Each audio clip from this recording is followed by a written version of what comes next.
should be live now. Hold on. Okay, yes, live. What's going on, everybody? This is your boy Scotty by Nature, and this is one of your favorite panels, whether you like it or not, reality TV and gossip panel. Okay, we got New York and Virginia's own Give You the Real Tea, aka Terrence, in the building. We got It's So Cold in the D's own Jay Lee's Corner in the building. We got Chi-Town, I'm sorry, Chi-Town's on Y'all Real in the building. We have Atlanta's Georgia Peach, our favorite news reporter, and Jamie Destiny in the building. And of course, we got Nolans and Bourbon Street's finest in the building. We got Bundy Blue, okay? Now, for those of you who may be having any type of questions about the rest of our cast, Alex is running late. Texted me and told me he would be running late, so he's going to be running late to the panel. Nisi is having, uh, she's in Dallas, so they're having power outages right now, so that's why she could not be here tonight. And not only that, Josiah's also having Wi-Fi issues tonight, so he won't be able to join. I may have someone coming in a little bit later. Another blogger that I know personally, she wanted to come in and speak on the Housewives of Atlanta with the rest of us, so she may be coming in a little bit later.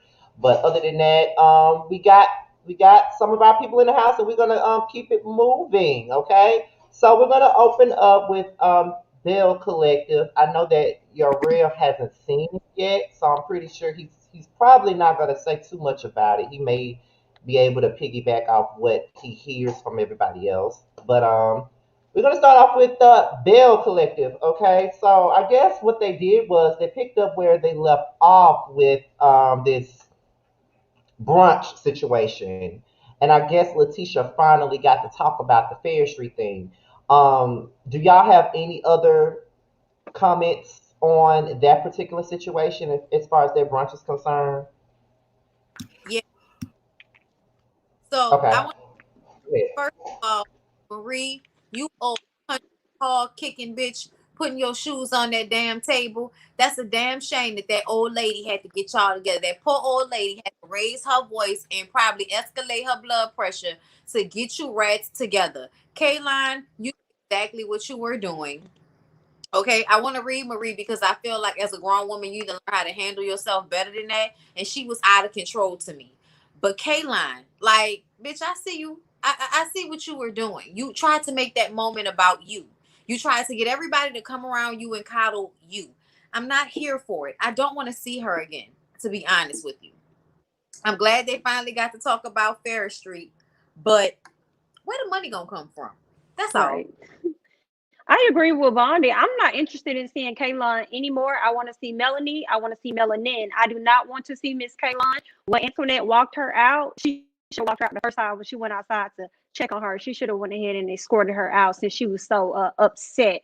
She should have just went ahead and packed her things and left at that moment. I ain't really got nothing else for the brunch. What I would say about the brunch is, Caitlyn should not have been there. Should have ate her food. Again, white women and black faces does not add up sometimes. We're gonna leave that be.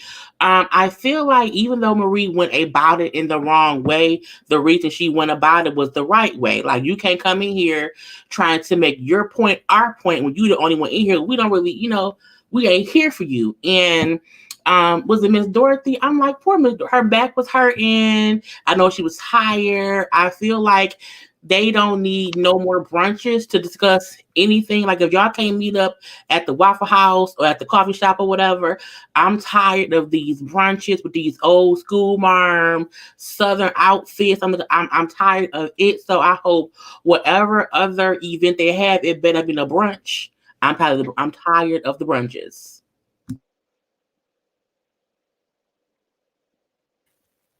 I refuse to talk about the Kaylin and Morocco Mo situation. I ain't talking about that. I do want to talk about this though, because this has been like a reoccurring thing in my comments and in my DMs, and I want to bring it up to see if it's been in y'all's.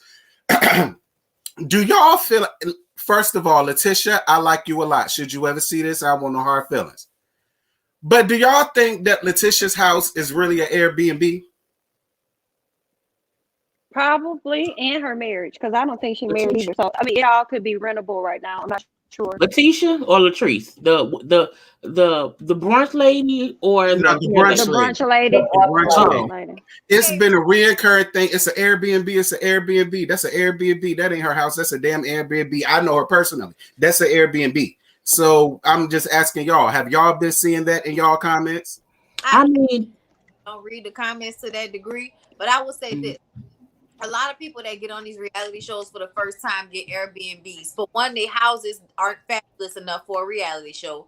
For two, they don't want people to know what the inside of their houses looks like because, I think it's a bit invasive. If you like on Real Housewives of Atlanta, that's different. You a staple. You on the show every season. You ain't going nowhere. But when you first get on the show, I think people are still trying to be somewhat protective of themselves. So it's not like that's the first time we've heard of people on reality shows renting homes for the show.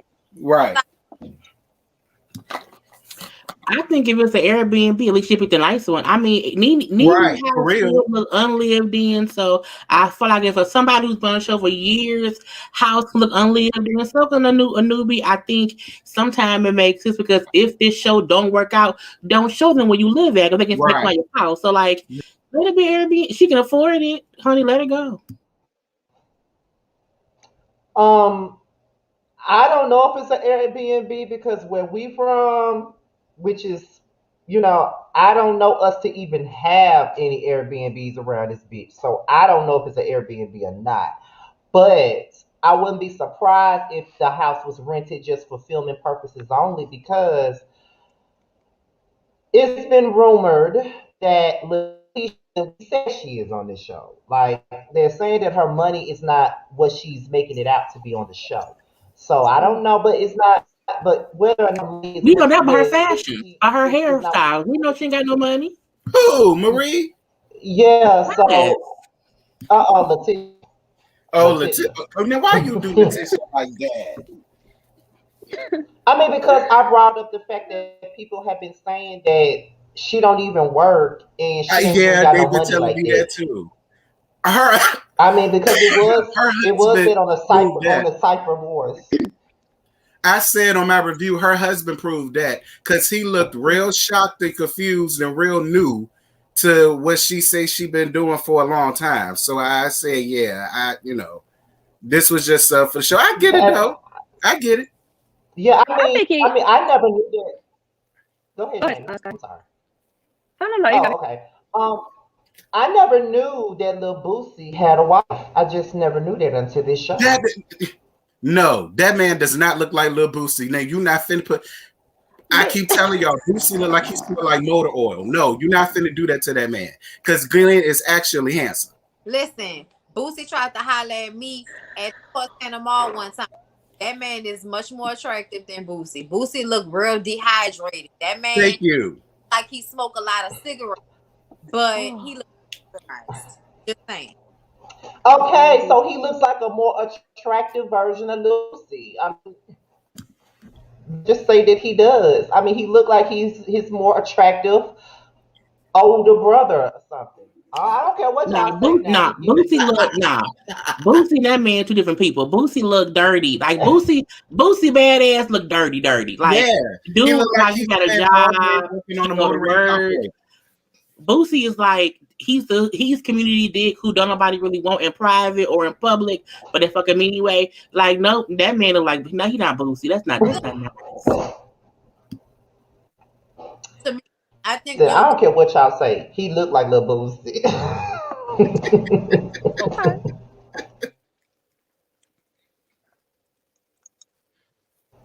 I'm I sorry, think but a he lot of people. does. Like he look. I, you got it, Scotty. Oh, go ahead. I was just gonna say, I think a lot of people assume that her house is Airbnb because, as Glenn, I don't know his name, but as her husband was opening up the cabinets, like it was literally nothing in there. There were no dishes. There was nothing to be found at all. Like this. So I think that's why they may be thinking her house is an Airbnb. So to be it was honest, very clean. she could just use plastic. Nice.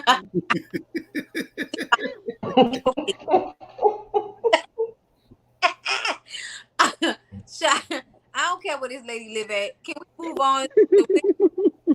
No money. We know. Okay, so we're gonna go into another part of Leticia's storyline when her and I guess when she was on the phone with the people talking about the Ferry Street stuff like that, and Black youngster was upset because he said there was no food in the house and that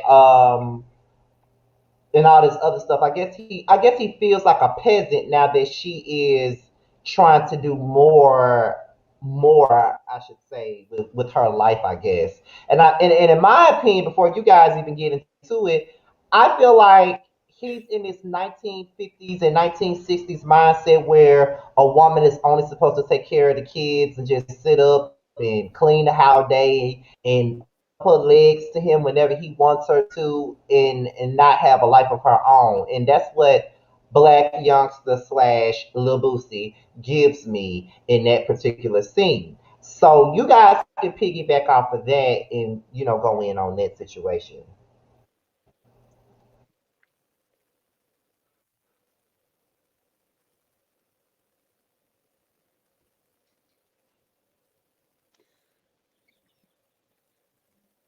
Child, I gave that man a whole cooking lesson. I mean, there's nothing else I could say to him. Like, I don't know what more he want. I don't know. I don't know what to tell him. I gave him a cooking lesson. If you don't know how to cook, look at my review in my live. I'll tell you. It took me 30 to let my drops marinate under my tongue. But I just want to say that it seemed fake until she got upset with him. And then I felt like it was coming from a real place. Like it seemed like bullshit. You mean to tell me, as a Southern man, you don't know how to cook? Like, I don't know many Southern men that don't know how to cook. Like, it's true. Or that even have an idea that they can't go and make themselves something to eat. Like, most Southern men I know can make something out of nothing out of a refrigerator. You can have meat and ketchup and they'll make that shit.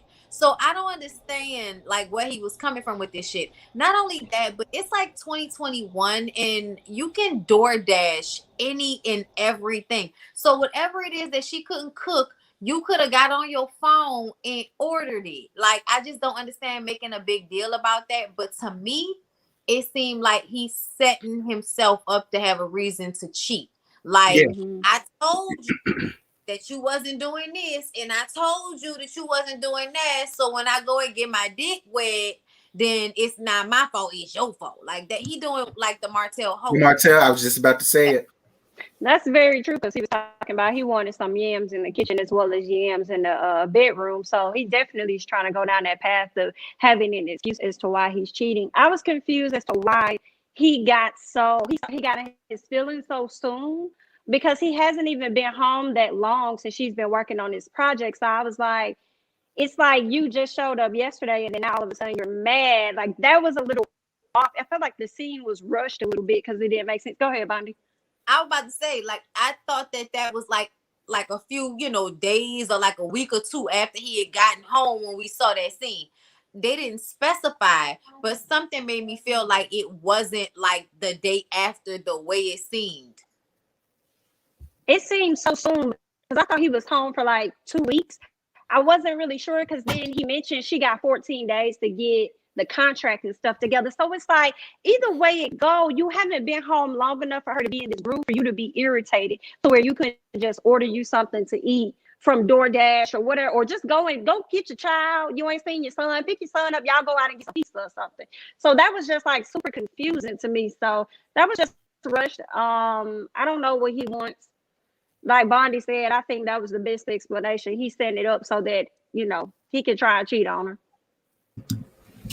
I wonder if they not making up shit for a storyline. I feel like if when she said, like, I know usually I'm, all into you and all of this and all of that, I can't do that this time. I do wonder if they didn't have a talk, like, you know what? I'm going to not do shit for you, get pissed off at me, and then that's our fight. Because I'm like, why when he went and got the vacuum, I'm like, she didn't say, babe, I'm on the phone. Like, it just felt like I'm going to let him vacuum. I'm on the phone because we need a reason to argue. And I'm like, for what? And I also feel like you know your husband, if he not used to hot dogs, ham, and bologna, why tell him go get hot dogs? It seemed like they both had a reason to fuss about something, and I'm like, could it be just, we need something to argue about, let's do this. But he should still DoorDash, Uber Eats. I agree with that too. And I feel like I'm not gonna let you vacuum while I'm on the phone. Hey, I'm gonna stop you. I'm gonna unplug. I'm gonna put the power off. No, I think he was referring to a Nah. contract of if she makes a lot of money, he wants in on that. That's what I I'm think the thinking. contract was, I want you to do this, so I won't do that. I think it was like, I need you to agree to be this kind of wife for me because you acting like you're not my wife. I think it was a wife contract, not a marriage license, a wife contract, because I expect A, B, C, and D. Let's get a contract. Come like, I don't think money wise they should have a contract because she don't have no business yet. So like, what contract could he want for that part of it? But I do think if he feel like she should do more, cook more, or whatever he wants her to do, that's the contract that he wanted with her, which is still stupid because it's your wife. It is. And she brought up this proposal that really had me confused, which makes me wonder whether or not they're actually married, because she just bust out and said, what about the proposal? She didn't bust out and say, are we going to renew our vows? So I was so confused. I'm like, girl, are y'all even married? Which is weird because she said they've been together for like a total of 20 years. Like after 20 years, I don't even need a proposal because we've been together 20 years. So it could be a common law wedding or marriage or just, it could be Ty coming with the bullshit. Ty did all this shit. We got to say, because this is the Carlos King show. Yes. Yeah. It's Ty with the bullshit. Yeah. See, I told y'all, he pulling us up. Something wasn't right about it. I was so confused. I was like, girl, is you married to the man or you ain't? What's happening here? She said she ain't signing nothing. I don't blame her. I wouldn't sign nothing. Like, don't come to me and tell me to sign a contract when it was your suggestion to begin with. You get it together. Okay, well, I guess that's it for Leticia and Black Youngster slash Labusi. I guess that's it for them. I'm not even gonna go into the scene with Antoinette and Kaylin at thing because that triggers. Terrence don't want to talk about Kaylin at all, so I guess we No. We should address that because let's give Antoinette her credit. Antoinette told her, get out your feelings. We have to agree. She was like, I get why Kaylin was upset. However, nothing about that brunch was about you, honey. Wrap up your feelings and shut up somewhere, sit down. You are a white woman around in a group of black women. Sometimes learning is shutting up, listening, and paying attention. And you did not do that. So I like how Antoinette politely got her ass together. I will also,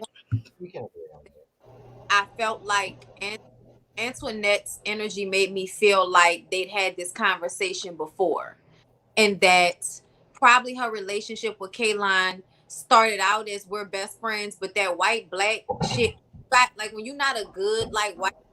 And to me, a good white friend is understanding and knowing when we be talking about this shit, we be 100% knowing what we talking about. And if it's not your experience, it's not your place to negate it.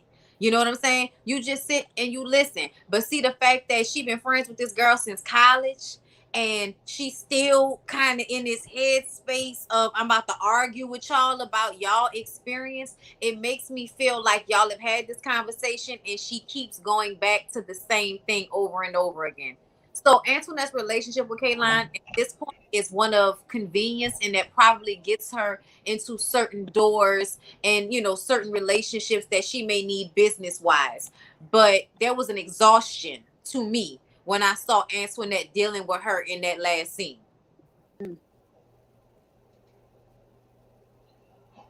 Okay, so I guess that's it for Antoinette and Kaylin.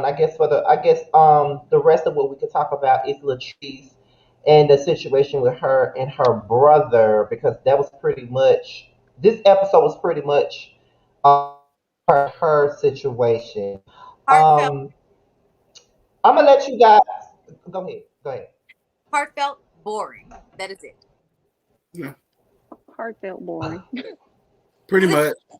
But I was bored. Like I was checked Me out. too. Well, I'm gonna say this. I think because I don't know much about this situation. I do know that she is close. The brother that she had on there that she was talking to, I do know that they are pretty close. But I will say that looking at that, it makes me feel like the reason why she maybe because she did say she had daddy issues many times on the show.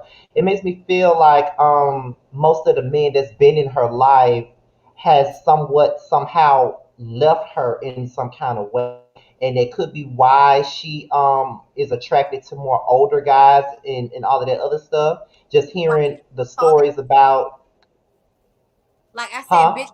daddy one more time. Say zaddy one more time, It bitch. gets on my nerves. Lord, it gets on my last nerve.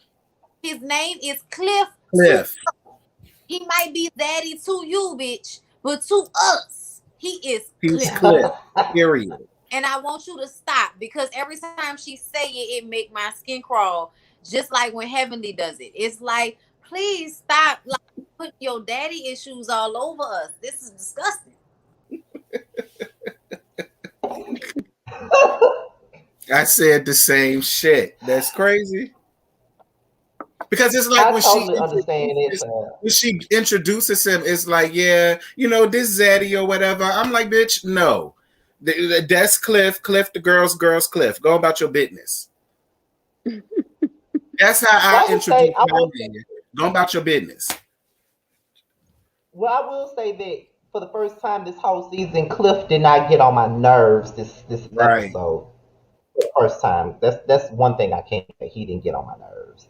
I guess we can because since nobody has really, huh? He really he He wasn't the did bit annoying when he No, not really. no. Not this, not this one. let me say this. Not, Okay.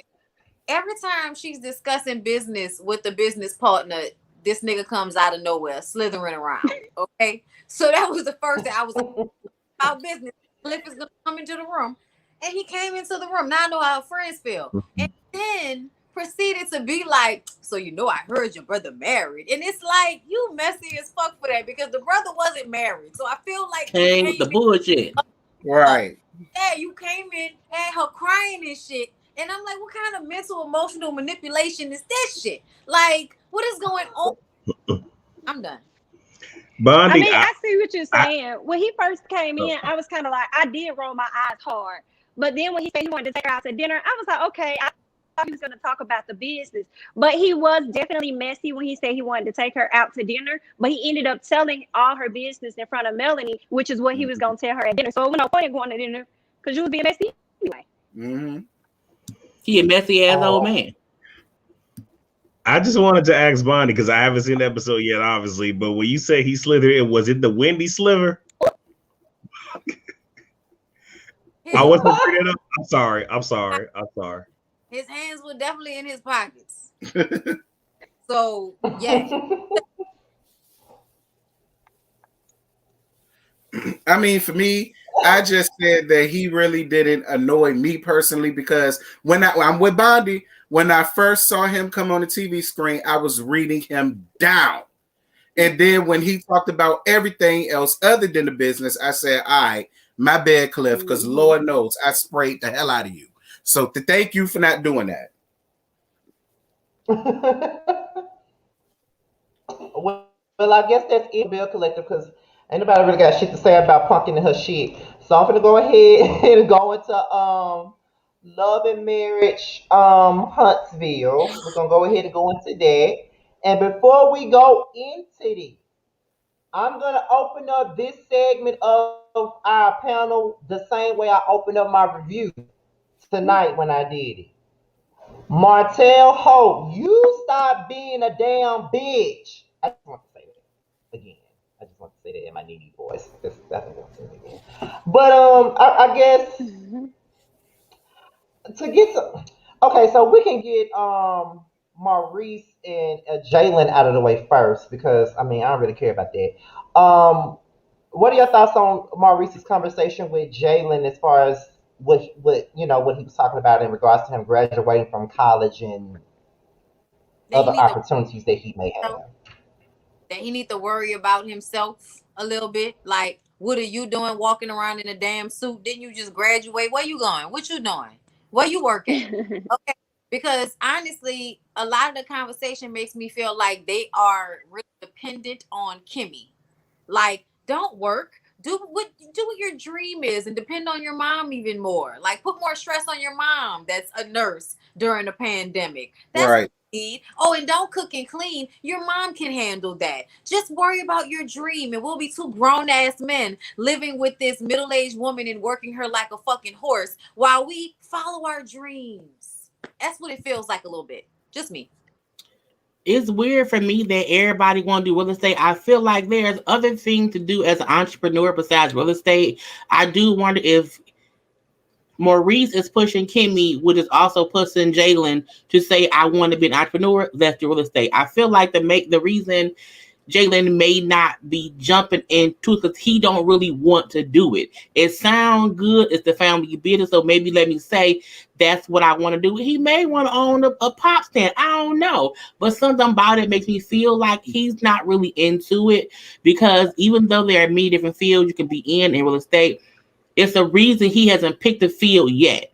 Like the fact that Kimmy has made sure that he has no debt out of college, but he don't have not any idea what parts he wants to do. It makes me feel like he's waiting to see what my mama gonna do, then I can see what I'm gonna do, and if I really want to do this. And I think Maurice encouraging him to do something is great, but everyone isn't built to be an entrepreneur. Everyone feels as if, okay, you have to be a boss.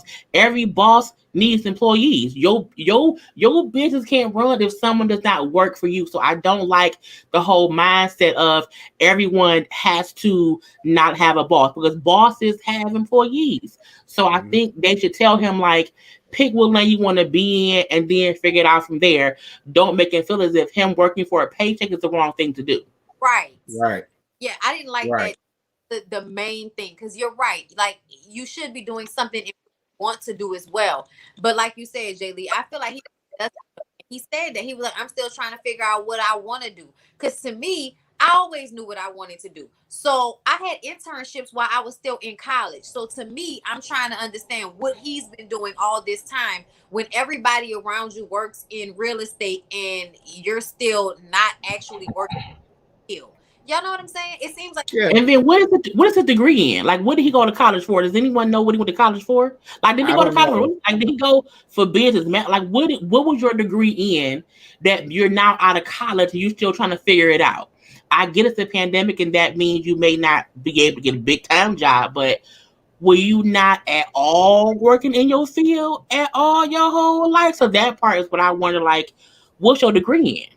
Because if your degree is in arts and crafts, you should not be in real estate because you're in arts and crafts. So I'm like, what are you doing?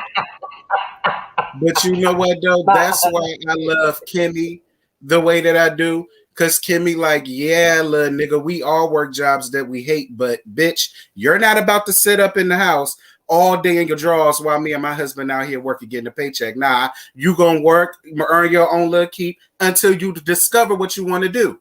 And then once you do that, then you can make the transition. But you gonna work. I'm here with Kimmy on that.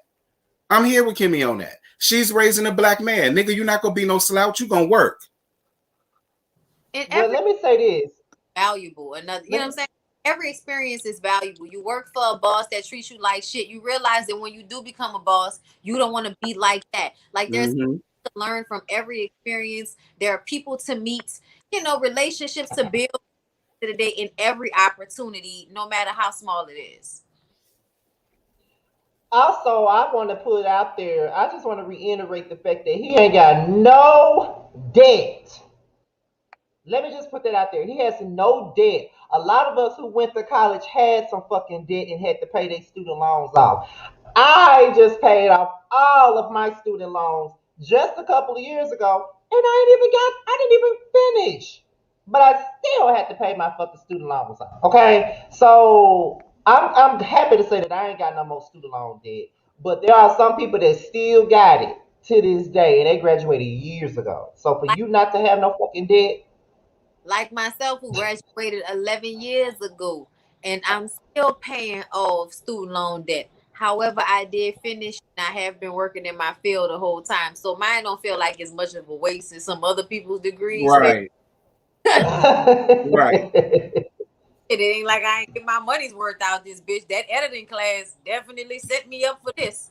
So that's the blessing. But at the end of the day, yeah, that's a blessing to not have student loan debt because that shit looms. Mm-hmm. But the Yes, bad part, I think, right. with Jaden is, it's like Kimmy paid for his education, but he don't seem to have much common sense Mm. because he still don't know What to do? what to do in life. Like if my Mm-hmm. mom, like if your parent pays for all your school debt, you have ample time to at least get some Yep. street smart, common sense smart. Like you can have worldly knowledge when you don't have to worry about paying no bills. So to me, it's a great thing that Kimmy did, but Kimmy also handicapped the little boy because he doesn't even seem like he's an adult. He doesn't seem like the age of someone who's been through college for at least 4 years, and now he can come out trying to figure out what he wants to do. It's like a little bit of me feel as if he's a little bit baby, and that's why he don't really Yeah, know which I avenue to go into just yet. I don't know who Jalen's daddy is, but something makes me feel like Kimmy was the mom to try to like overcompensate for the father not being there, or overcompensate for the divorce or whatever, or the breakup child, whatever. It feels like she's been overcompensating for whatever over the years with Jalen. And now that he's a grown man, you want to, push him to have responsibility so he can take care of himself because you realize, bitch, I'm tired and Right. I feel like I've done enough. And you got Maurice over here trying to add more to her load without even realizing it. But that's because I think he doesn't realize how much of her load is him as well. You know what I'm saying? Mm-hmm. What does Maurice do? Like I see Marcel like building shit and I know he did credit. whatever. It was credit repair at first, and we know how that. That's not, that's not like a for some, but for most, it's not 100% job like that. Like not all the time. So he had to, be doing something else. But that's what I said. Like, what is you putting suits on and shit for? Where you going? And then another thing is the office. Why are we spending all this money on an office? Right. Right. Exactly. Okay, well, I guess we can go to Martel, the bald head bitch, and this conversation that he had with his uncle in regards to everything that's going on. And listening to this, and I'm gonna start off the conversation by saying that listening to this whole conversation that he was having with his uncle, it felt as though he's, as he's been doing for most of the season, blaming Mel for every little thing that he has going on that's negative. Especially when he was bringing up the situation from last week with Chris and how about this whole 40 some odd acres of land that he was supposed to get and they were supposed to build on, and he's supposed to be in the face of the situation, but now people don't really want to rock with him due to his personal life and everything that's been going on in the public and in the blogs. Now he blames Mel for putting it, in so many words, he blames Mel because she, quote unquote, put it out, and he probably feels like because she put it out, that's why it's coming between him and his money and everything that he got going on. That's what I took from that conversation because, as usual, Morticia loves to put everything on Mel. Anything bad that happens to him, he puts it all on Mel. So that's my take on that. So you guys can pick it up from there. I guess Bundy can start off. I just want to know what the fuck he thought when he got on a reality show in mid cheat. Like, you got on a reality show in mid cheat, nigga. Like, it was gonna come out whether your wife said it on camera or not. Somebody was gonna blow your spot up. So the fact that he's trying to blame her, we all know that that's delusional nonsense that he has to tell himself. But he's crumbling. Like, to me, I feel like he's breaking apart at the seams, and this whole episode kind of orchestrated that for me. I just think it's unfortunate that she had so many children with such an unstable creature. Right. He's such an unstable creature. And I just kind of feel like he's doing the most own, y'all. Like all on his own. Like you called the girl a peasant. And then you went back to her and impregnated her. Like, let's not even talk about her braces letting you do the shit in the first place. Like, bitch, you gotta be slightly, off. I don't want to say the word, but y'all know what I mean. Bitch, something wrong with you. Because you went back and let that nigga put a baby in you after he called you and your braces a peasant. Like, I don't want to hear this shit that I had to say that for Mel. I had to say that for TV. No, that should never be something you should even think of about me. That you're going to lay down with me. So I just kind of feel like Martel needs to go. Like, I hate to say it because he is entertainment on this damn show, but Martel Holt needs to go and recollect himself somewhere. I don't know where, but not here.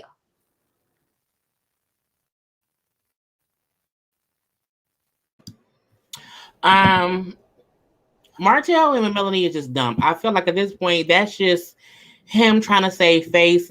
Even if Mel did not put it out, the fact that they were on the season and he kept cheating to me means she had every right to do whatever she wanted to do. Had he been cheating before the show, they had their issues. He stopped cheating. They got into it about the old cheating and stayed together. That's cool. But he kept cheating once it came out after calling her a peasant, then knocked her up. So my thing is, anything that Mel has said, any reaction she's had, is because you kept cheating while we're on a reality show. Like, what makes you feel as if you're right? And not only that, old girl was also talking too. So how you mad at your wife for talking, but not your side bitch? So I feel like anything that Mel has said about him, he deserves it. He deserves every bit of bad press because he put himself on this pedestal to be this great father husband, and you are falling down drastically because of your own actions.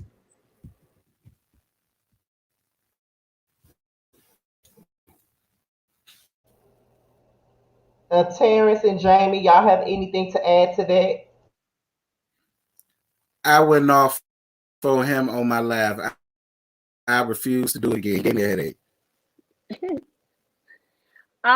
He did. He gave me I agree with I can't. I agree with everybody saying about Martell, of course. I just find it funny that he likes to do things to Melanie to evoke some type of reaction out of her. And once he gets the reaction that he's looking for, he sits up there and wants to play like he's the victim and everything's her fault, as if he had no hand in this. And I'll never get with Martell until he accepts like full accountability for his actions and stop worrying about, oh, but she did. Yeah. What I do feel sorry for the most are those kids. That's who I feel sorry for the most.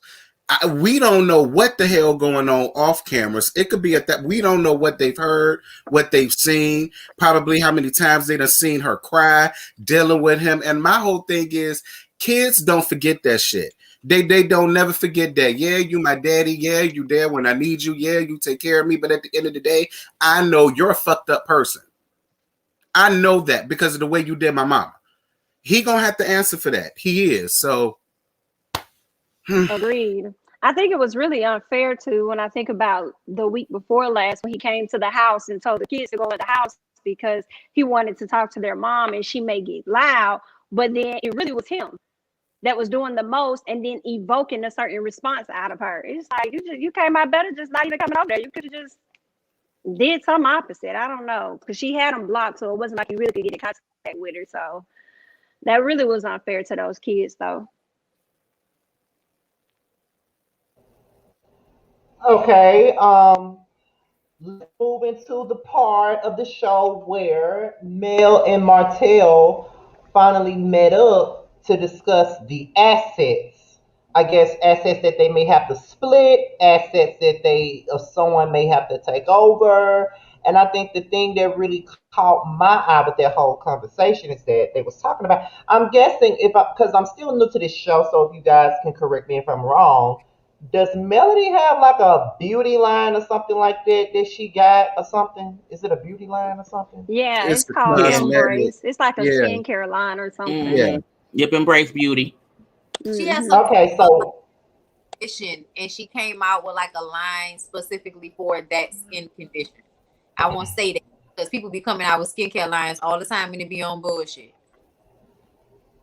Okay. I'm guessing because the thing that is the thing that really caught my eye the most during that whole conversation is that he felt that he should have 50% of whatever she gets from that, and she felt that he should not. But he felt like that he should because he quote unquote helped start it. I feel like he shouldn't get 50%. I feel like she should keep it for herself because it's hers. But I don't know. Y'all can, you know, continue on with that conversation. I would love to hear what you guys think. Was at the beginning of the episode, he was talking about like trying to keep her out of that 47 acres deal. Mhm. So to me, I was kind of like, you already on that tip. You already being vindictive. So Mm. now that she is rebuttaling with her own shit, like, okay, well, I don't want you to have a part of my embrace beauty. Now you want to argue and fight about everything. But there is a piece of me that watches her be so exhausted with him and this bullshit that anything he does is just like, boy, bye. Like you just trying and grasping and reaching because she not paying you no mind, and because secretly she probably done moved on and is talking to somebody else, and your ass is sick. Because he looked at her in this meeting, the way he was like all unraveled, and his shirt was all open, and he talking in circles and shit. Like the whole time he was sitting up there talking, I was like, you sound stupid, right? Because he was like, I would feel like that. I've treated, I've treated, like nigga, yeah, you haven't treated her well. So the fact that you're about to say that you deserve some type of equal or just treatment when you haven't given that, it's just amazing to me. Amazing. I feel like he should receive something like half of it. If not embraced, then at least some of the businesses that they have together. Because despite the infidelities, he still contributed to the building up of the business. So I feel like he still should be able to get a percentage of that, especially if the fact that he got to turn around and pay her I, child support, she gonna get it back on I one don't end or the other. So I think he should still get I something. don't arguing with him about it. She was like, okay, let's dissolve it and split it down. Like I think when he said it dissolve, you're gonna dissolve the shit and then split it down the middle. So that means I don't have to give you anything on the back end. On Like the one gotcha. Mhm. and it's like, but I think that we all know that y'all were married. Y'all build a lot of the shit that y'all have together. Y'all should split the shit down the middle. And at the end of the day, we already see Mel is on own this shit. So she gonna make her money and Right, Period. it's right. worry about. Regardless. I will I say think I she did kind not of, like that he did not tell her about go into detail about the 47 acres. We here to talk about business, but you don't want to talk about what's going on with that. And it's like you was gonna create he really was gonna put the 47 acres back on her, like he told the uncle. He was gonna make it seem like it was her fault. You ended up doing that anyway during the meeting. So you might as well have told her about the 47 acres and go ahead and hash this out if y'all gonna have a conversation about it. But I loved how Mel really tried to maintain her composure the entire time she was sitting with him. She really, really tried, and I got to give her that.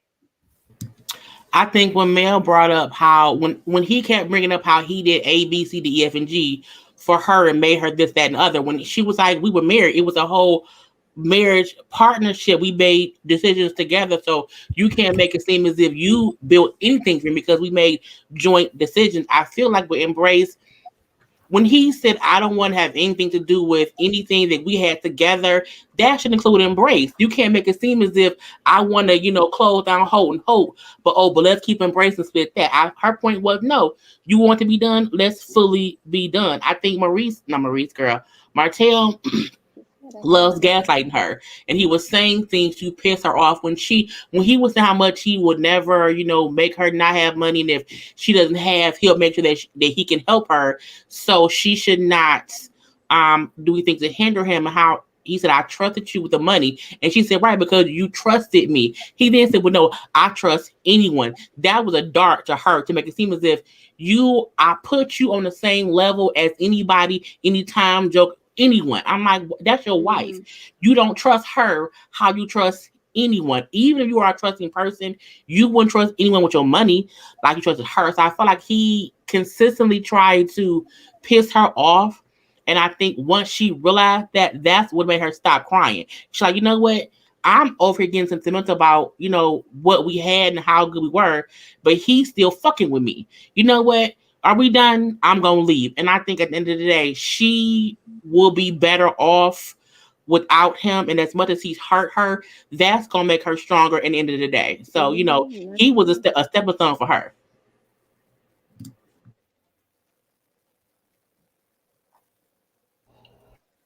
I forgot you said that, Okay. Haley. I'm glad you brought that up.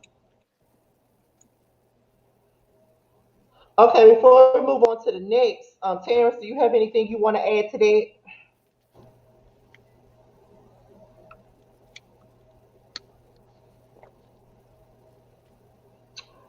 I guess that's a no, because I don't even think he's around. Um, let's see.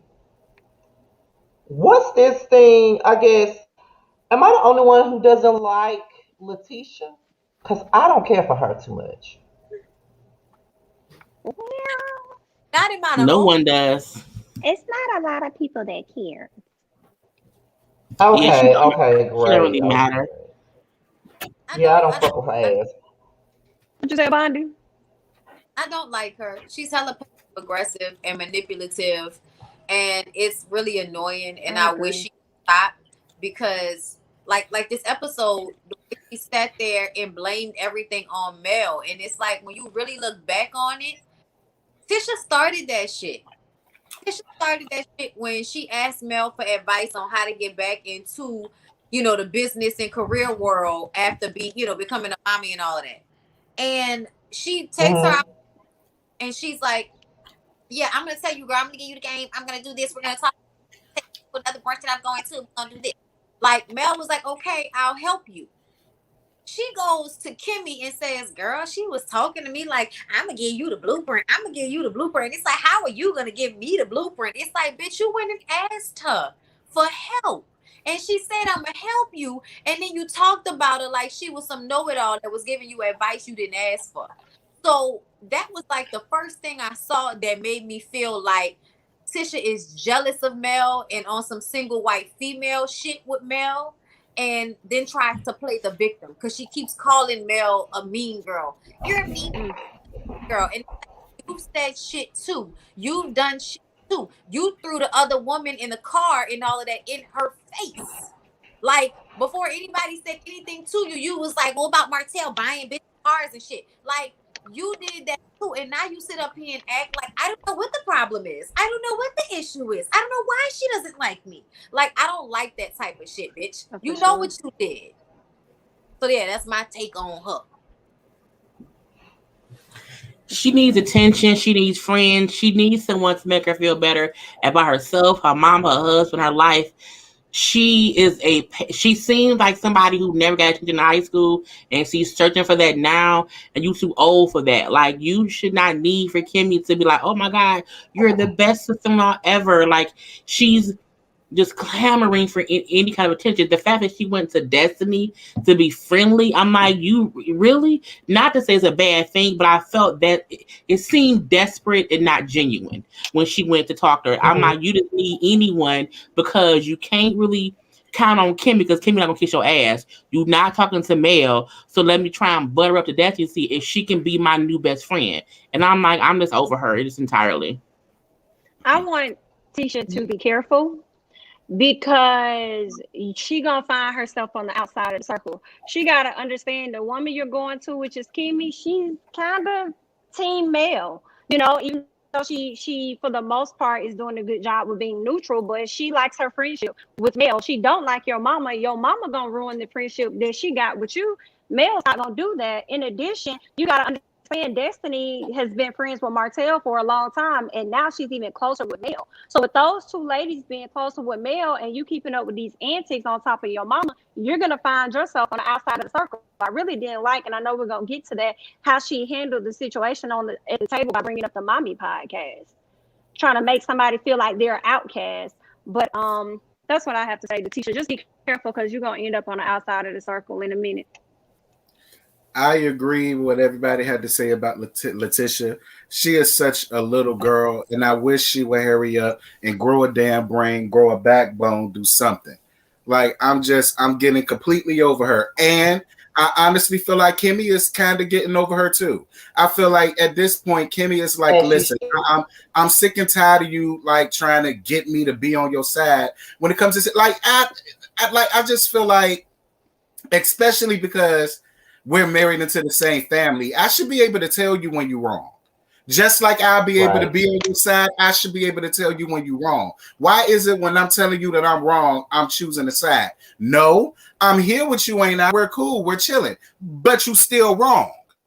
Just like if I was Right. in a situation, I would hope as a friend, as a homegirl, a sister, you would tell me. Right. Yeah.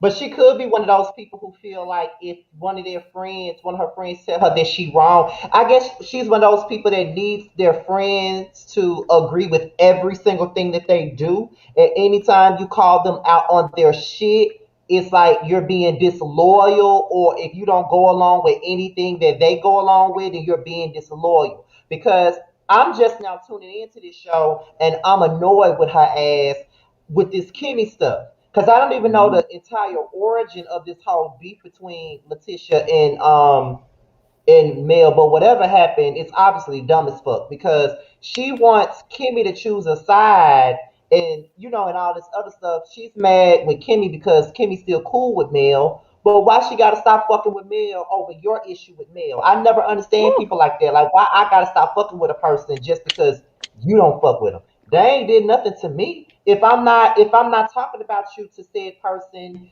knowing that you don't fuck with them, or if I'm still being loyal to you, still, while I'm still fuck with that person, why should it matter?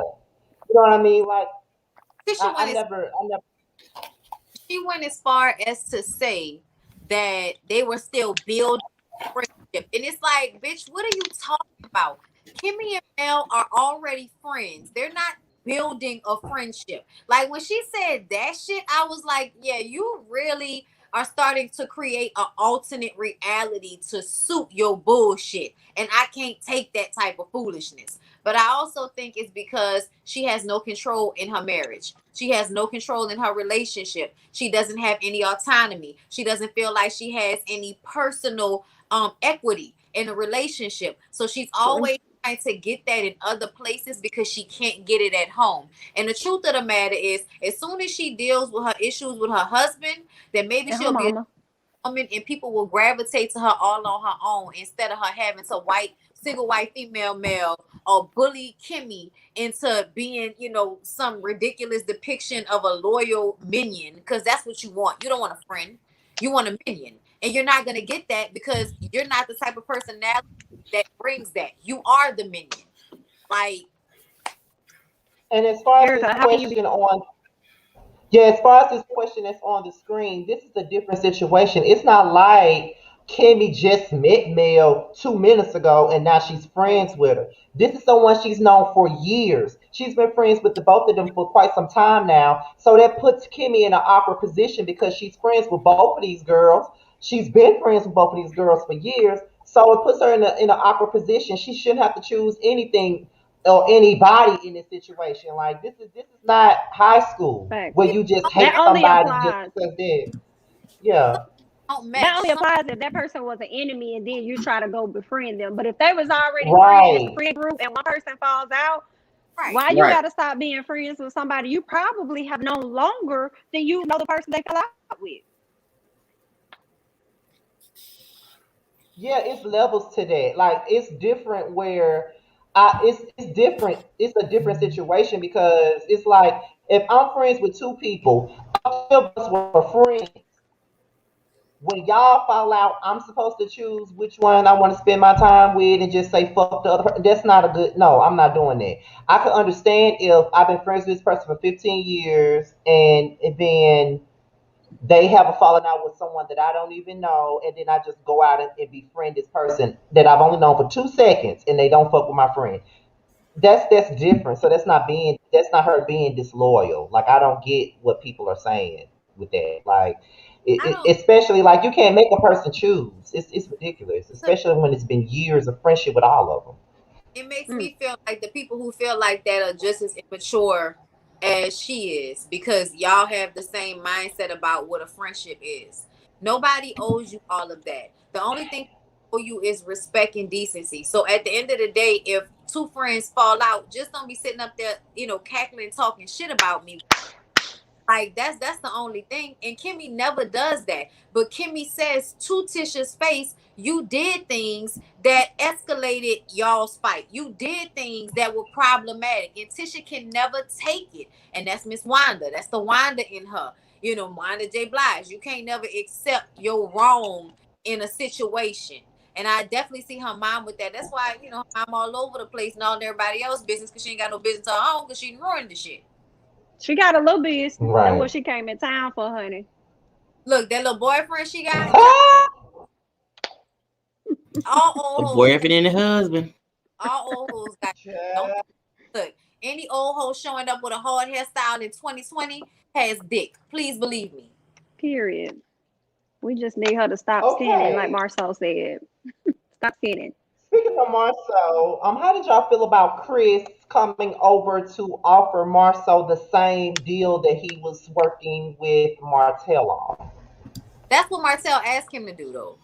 Yeah, business is business. I think now that they back cool, so to speak, again. Yeah. There's no issue with that going on. So I think that was grown man shit. And plus, if Martel can't do it, pass it on to the next black man. It was a bridge. Because it's still going to be his acres of land at the end of the day. Martel just trying to be land sold, period, at the end of the day. Whatever happens after that, I don't know how he's going to make a profit. Well, he would have made a profit had his name been on the property, but I guess that may be changing, but at least he's going to get the money from the actual sale of the property. But Tisha don't want to have nothing to do with that. Because Tisha dumb. She ain't got to. She ain't got to. I like how Marcel said, well, you don't have to. I'll look into it. I'll do it. $30 million? Bitch, go get out of my face with that. You want me to pass up $1 billion because we don't get along with the Holtz? Nah, that's you and him shit at that point. When the money is on the table, that's you and Mel shit. Right.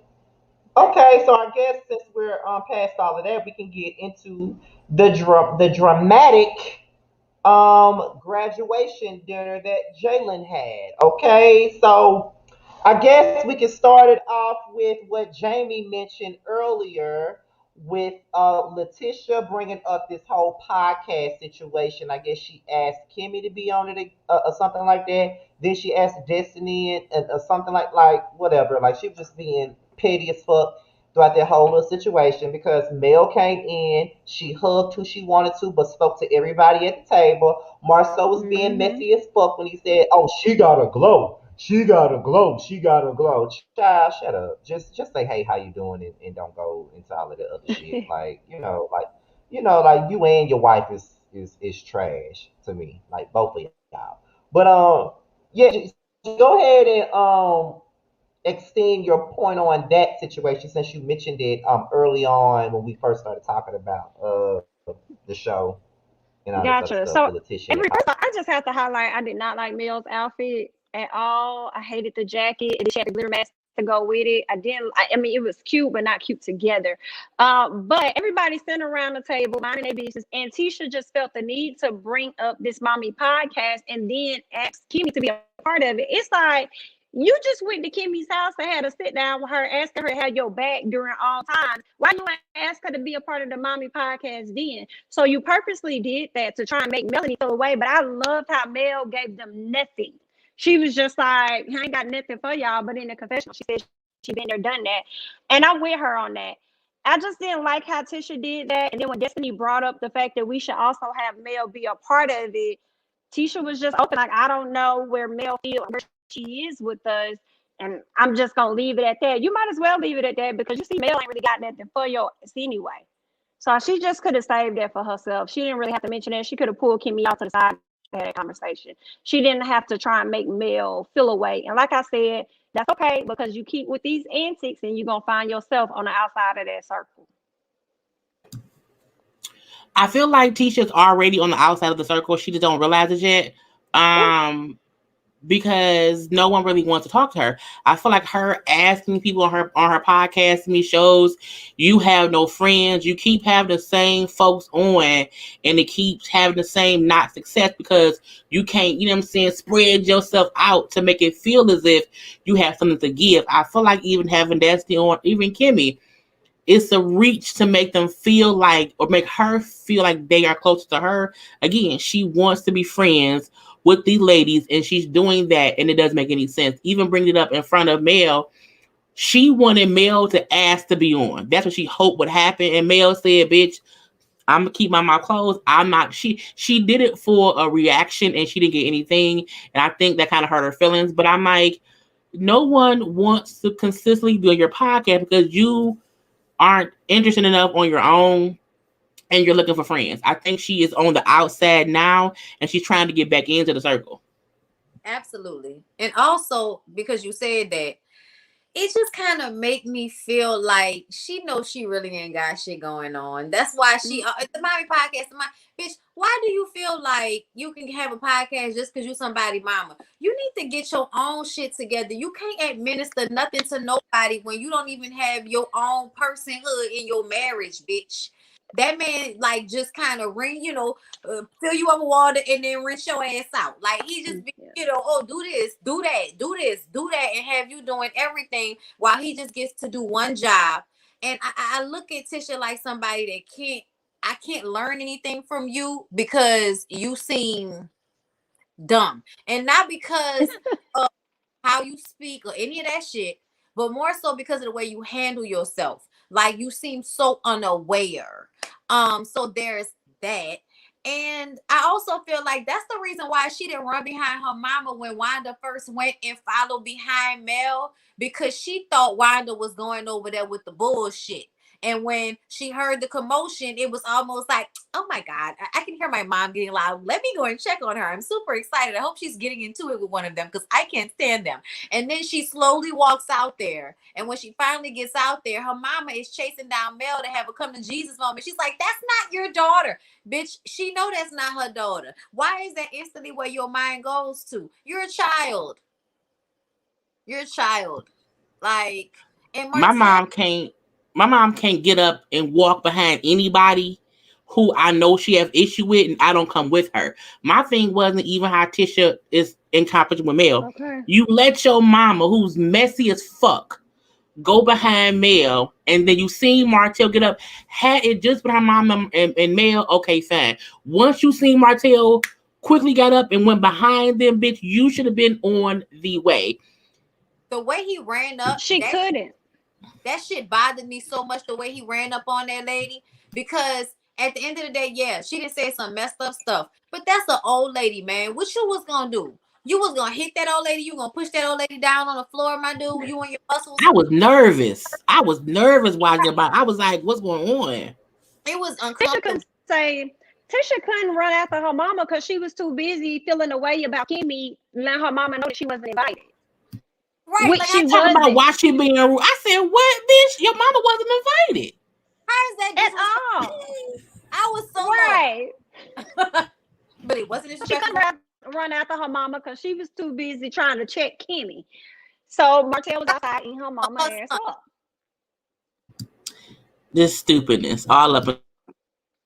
Child, she can go straight to hell as far as I'm concerned. When I really, because that's what really pissed me off. I'm not gonna lie, y'all. The Martel shit, I was mad. But when they like cut the scene and went back to the table, and she was like, "Why would you say that, bitch? This ain't your event." Oh, I'm gonna say how she said event, bitch. This ain't your event. This is not your mama event. You know your mama was not invited to this event, and I feel like you invited her on some passive aggressive shit to the event, bitch. Oh my God. I was Marcel. Marcel said, "Does anybody have popcorn?" Because that's exactly Right. what I said. Marcel didn't even get up and run after your mama. He already knew what was going down. He was just like, I ain't got to do with this. I ain't got nothing to do with this at all. He don't like her, so he wasn't gonna feel the need to protect her from Martel. And I also feel when it comes to Martel, like I feel like Martel pushed him to the point of confrontation, but he tried for so long to avoid it. Martel. I think had Tisha got up after her mama and Tisha was involved in Martel going after her mama, that's the only way Marcel would have possibly got involved, because then it's his wife. I feel like, but still, that's your mother-in-law. Even though she's messy as fuck, like, hearing Martel and how he went after her with some bullshit, but I was like, why is no one gonna give up? Not production. Like, what security? Like, how did no one say, you know, Martel? Because like they separated Mel and Martel. Why not separate Martel from Mama? It was just mess. It Right. was messy. It was messy It the whole was. time. It It was was. very messy. Why are you over there? What is so Like, funny? I was He like, what is? I don't know. What's is girl? tickled. I'm still laughing at her. I'm still laughing at Buddy saying the event. That's how she be Listen, though. She be aggravating the shit out of the event. The event. my feelings is Martel is a bitch made ass nigga for the way he did Miss Woo. Wanda. Now you know Miss Wanda isn't my most favorite, but at the end of the day, you running up on that woman. I mean, like, and my whole thing is, I feel like if somebody ran up on your mama, nigga, what would you do? So why would you feel like that was ever okay to do? Like, I wasn't here for that. Everything else I could care less about. I don't care about nothing else, child. Did y'all see Mel Oh, face when jeez. Martel ran up? Mel was like, Mhm. "Oh shit!" No, wait a minute. I'm glad you said something, Jamie. Let's go back to when you said you didn't like her outfit. Let me tell you something. I love Mel, but Mel is a country bitch. So her shine is on country status, okay? That's Mm-hmm. why I like extra like that. But you gotta get that credit. She looked damn good. Oh, Like she get her Oh, she I she love did. her looked outfit. good. That bitch walk fine. I would give up. her that. 4 Marceau kids. She looks like, good now. She looked good. oh my God. Mel dressed to impress them with how good she looked without Martell. That was her point. The outfit, you know, it was whatever, but she looked her. Even though all of it didn't go together, she looked good. That was the She only looked thing. good.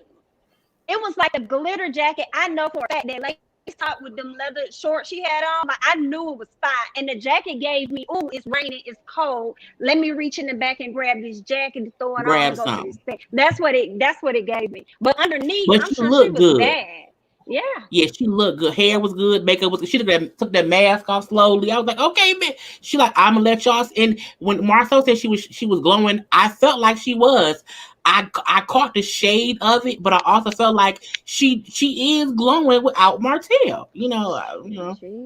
I said in my video when she walked up, it was like that song. Nigga can't outstump me when it come to these fucking cars. Believe that. You know me. Look, the tiny ponytail. Y'all know what I'm talking about. Y'all know what I'm talking about. Listen, she was stunting when she walked up, and I feel like it had its desired effect. Right. Shout out. I'm with Bondi. I loved it.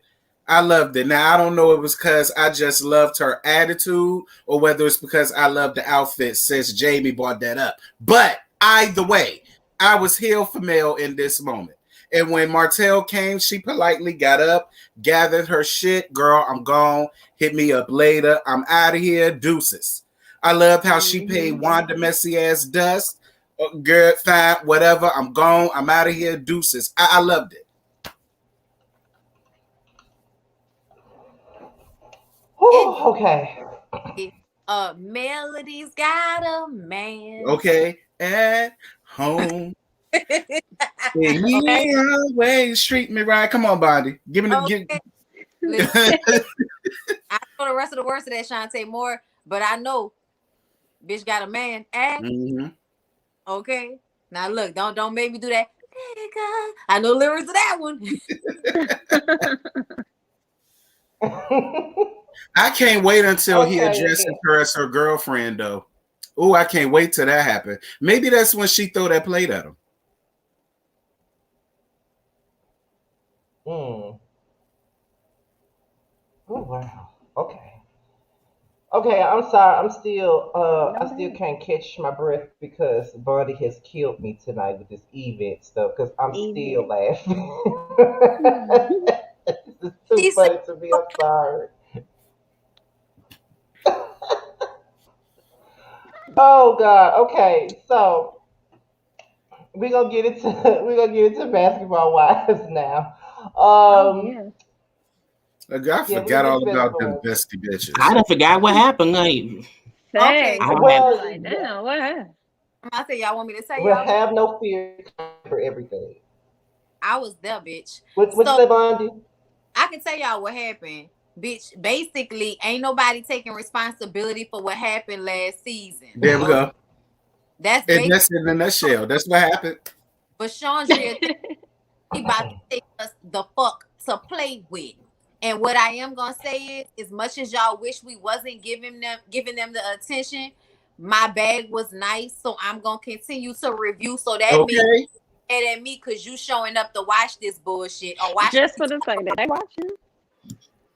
But it's all bullshit to me. They didn't even really get into anything. They still Yeah, dealing with the pandemic. So I feel like tomorrow's episode will probably, really be a jump start Yeah. where we act with it. I think the thing out of this episode that pissed me off the most was Evelyn with the I gotta get out of here because people is threatening me, and yeah, that's why I went through all of this, and this is all her fault, and I can't believe she'll do this to me, bitch. Wait a minute. Wait a bit. Look, because I hate it. I hate when they do that. I hate when the Billy badass bitches finally meet their match, then they want to play victim and try to act like they don't understand why they're getting what they get it. My thing is, where was the bitch that tried to fight Susie? Where the bitch that tried to fight Tammy? Where the bitch that chugged the bottle at King of Bell? Where that hoe at? Bring that hoe out. I don't want to hear you how you quiet because you so scared and you in fear and yada yada yada. Girl, get out of here. Oh, my daughter, bitch. You talked about my daughter. Where's that at? Right. Call her. That's what I want to see. Bring her. Bring her outside, bitch.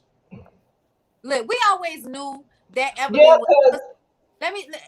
We always knew Evelyn was pussy, for lack of a better term, because when Tammy would step to her, that bitch was on calm. Okay, I can remember when Tammy was standing over her, talking to her when they first got into it. When she found out that she used to sleep with Kenny Anderson, and she over that bitch with that chopped up bob wig on with the bang yang yang and the cigarette in one hand, and she was going off on that bitch, and she didn't do nothing. She waited until he was a non-motherfucking factor, bitch, but she stayed seated the whole motherfucking time. Didn't get up one time until security came in that motherfucker. So I personally feel like, bitch, you've been scary and you've been running after people who you knew about it. And when somebody showed up like, bitch, I'll tackle you, whip your ass, and restrain you all at the same time. What you want? Not all of a sudden, bitch, you scared. But I would like to remind everybody that Chad wanted it. Okay. Period. Like that bitch gets on my last nerve. I think every season, whoever has beef with her who hold their own leaves the show in one way or the other. Either they leave on their own accord or they're not brought back. They want Evelyn as this main bad bitch, and I don't know why. If she wants to get red filled every year, let that be that. Like, she never gets a good at it because she's a bitch, and no one who watches the show really likes her. So, I mean, every show has its villain. That's her. I'm happy they brought OG back because OG can handle Evelyn, and we're gonna see how much Evelyn plays the victim anytime OG is around. So, I mean, let her be pussy. I feel like they're probably not even gonna see each other. Recent. Yeah, because I'm just about to get into that. Because there is, I think OG did an interview with Storm Monroe, and she mentioned that there were 4 people on the cast. 4 that did not want to film with her. Only 2 caved in and decided that they would film with her. But 4 people originally did not want to film with her. So I want all 6 of you to let me know who you guys think were the 4 people. I think you guys already know that. Who was the 4 people who decided that they didn't want to film with her, and who were the 2 that decided that they would? Because we already know. Look, that is easy. Master Splinter was one of them. The Crimson Chin was another one. Furby was another one. Who the fuck else we got? We got Colt 45. That's 4 right there. Who else we got? All 4 right there. You give real names. I don't know who any of those was. Oh, I'm sorry. Vershania, Evelyn, Kristen, and Laquitia with her ghetto Compton ass. Those were the 4. And Phoebe. And you know, Jackie and Jennifer was the ones that filmed them. I'm always forgetting about. Yeah, it was to answer Jamie's question. It was from what she said on the interview. 4 people at getting a film that did not want to film her. 4 two out of the four caved in and said they would film with her, and the other two still won't film with her. But So at the see, beginning, it was four that didn't want to. that right there is like one. I mean, I'm giving Vashandria the blues anyway, but that shit right there is so aggravating because that's the same exact thing they did to Brandy because Right. Vashandria, aka Master Splinter, aka Nostrils, don't have the EP power that she wants people to think because she couldn't fire Brandy, so she got them to not film with her. Trying to do the same thing to I cannot wait to see this dang big nostril, light skin, tacky weave having. Woo, I can't wait. Oh, I'm gonna give it to her. And Vershandia, one more thing. Stop playing on my motherfucking intelligence with your pig in the blanket face ass. You not moving to Houston because you want to be close to your damn churn. You moving to Houston because you EP of the show that Tammy was supposed to be EP on, which is Basketball Wives Houston. And you pulled the rug from under that woman, and then you carrying your ugly ass on over there. Like, I hope it fall through. Because Shawnee is such a snake. Like, I always knew she was never Tammy's friend, but that shit right there, like, why would you want to cut her out the pie? Y'all made her the butt of y'all jokes for all these seasons. And you needed her. You needed her to back popping. Beg come back. Because otherwise nobody was gonna be watching. And to be honest, if I didn't think I would make the money I make, for the God, I wouldn't bother with this shit. Because it makes me really upset, and I don't want you to prosper because this is how you do people, and then you sit up there and get on television. I don't want to on the colorism, but then you continue to act as if OG did something for people to be scared of her, talking about y'all don't want to film with her. Fuck all you red China having ass neck bitches. I can't stand none of y'all.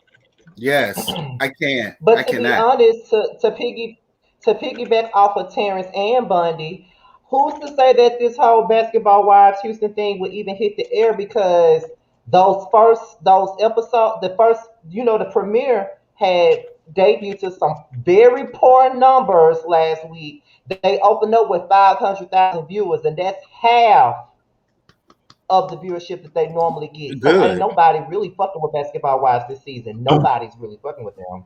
Like over 500K views. I don't think Shawnee moving to Houston for Basketball Wives Houston. I think she's going to go to fuck Shaq. I think the basketball brand has really ran its course. That's why they want people to watch this particular season. I think that's why they're also bringing on so many newbies because this brand is barely holding on to itself. So I don't think they have the. It's not at its peak to start a new brand. We barely watching this season. So, I mean, when it came on that day, I think it wasn't even trending on Twitter. Like I had to type in the name to find it. When any show on the premiere, and it was advertised great. It was complete a big push for it to come back. For it not to trend on Twitter says a lot because that's not. The fans who watch a show will tweet about it. When no one is tweet because ain't shit else on TV.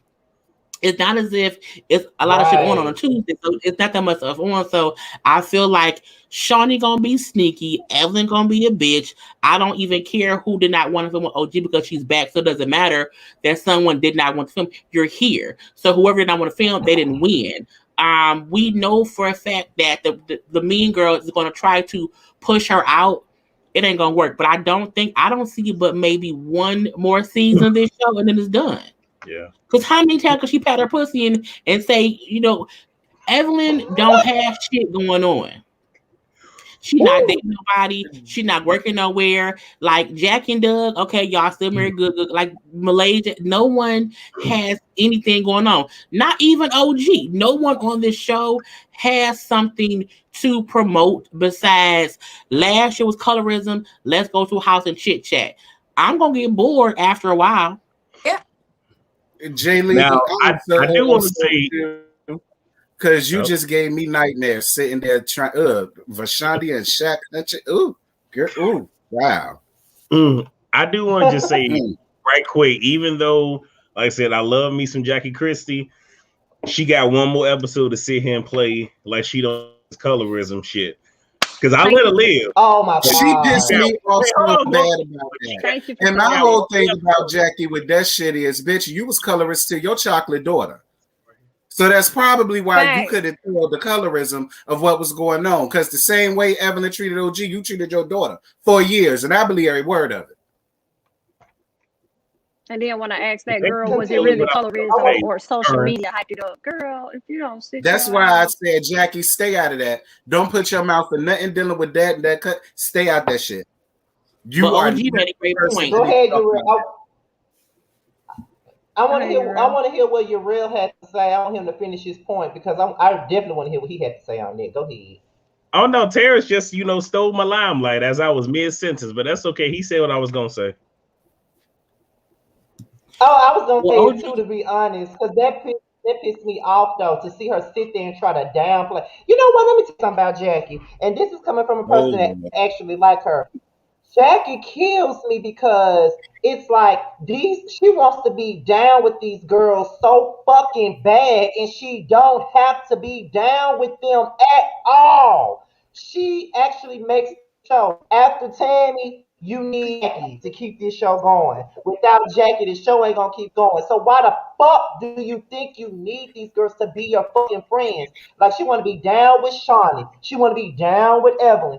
I can't the way as strongly as you felt about Evelyn even communicating with your daughter and reading her fucking book on camera and acting like she really cared about what happened to your grandchild, why are you fucking with her right now? Like you made it this big ass ordeal, but now you're trying to sit up here and get your so-called friend OG to make amends with a bitch that basically called her a Facts. chimp on social media. Like, girl, bye. Like you can't be serious. And the fact that she tried to downplay this whole situation really bothered me because you can't speak on colorism when your own daughter accused you of being a colorist your damn self. So that's the last thing you should be speaking on, Jackie. Like for real. And I ain't want to go there, but no. Mm-mm. I can't. And can we all talk why'd about you how read Jack insignificant Attack like that? Like, listen, I agree with everything that you had to say, but I it's personally, what I she I deserves? fuck with Jack Attack because she just every time she come on the scene, she just come with something stupid. And it just like every time I just laugh when I instantly see her. Cause I know something cray gonna happen. She over sexualized like a motherfucker, and she's always. Yes. I don't know. Like, how are you not sweating, Jackie? Why are you always in leather? And Billy aka Kristen, is because she was not seen nor heard from throughout this whole damn episode. Good. I don't want to hear from I her can ass. What is her appreciate it. storyline gonna be? We didn't miss She her. can't borrow clothes from Cece no more. No She one ruined missed her. that. You know what I Can mean? So borrow I mean, clothes. I feel like her storyline left with Cece. I mean, other than that, what else she got to talk Yeah, about? and on top of that, what I also didn't like the fact that they gave Febreze all of these scenes as if we really give a fuck about her man and whatever she got going on in her life. Like no one gives a fuck about what fit you got going on because I don't give a fuck. Like no, I'm tired of they her get coming up all that here with damn these airtime Dollar and Tree Febreze. fashions. She stay coming up here like, but you know what? Hey, get it how you live, Phoebe. If that's all you got, this is reality show. Be real with your shit, bitch. I just don't like how Evelyn is yet again using somebody else's storyline as her storyline. So in addition to the whole court thing, we got that, but now you want to be all invested in Phoebe stuff like you was all invested in the Kristen and Cece thing. Like it is so annoying. Like I want to know what you and your baby daddy. Why don't you tell us about how you was fucking him while he was fucking somebody else? How about you tell us how you was trying to secure that bag one more good motherfucking time before he dropped your ass like a motherfucking bad habit? Like tell us this shit.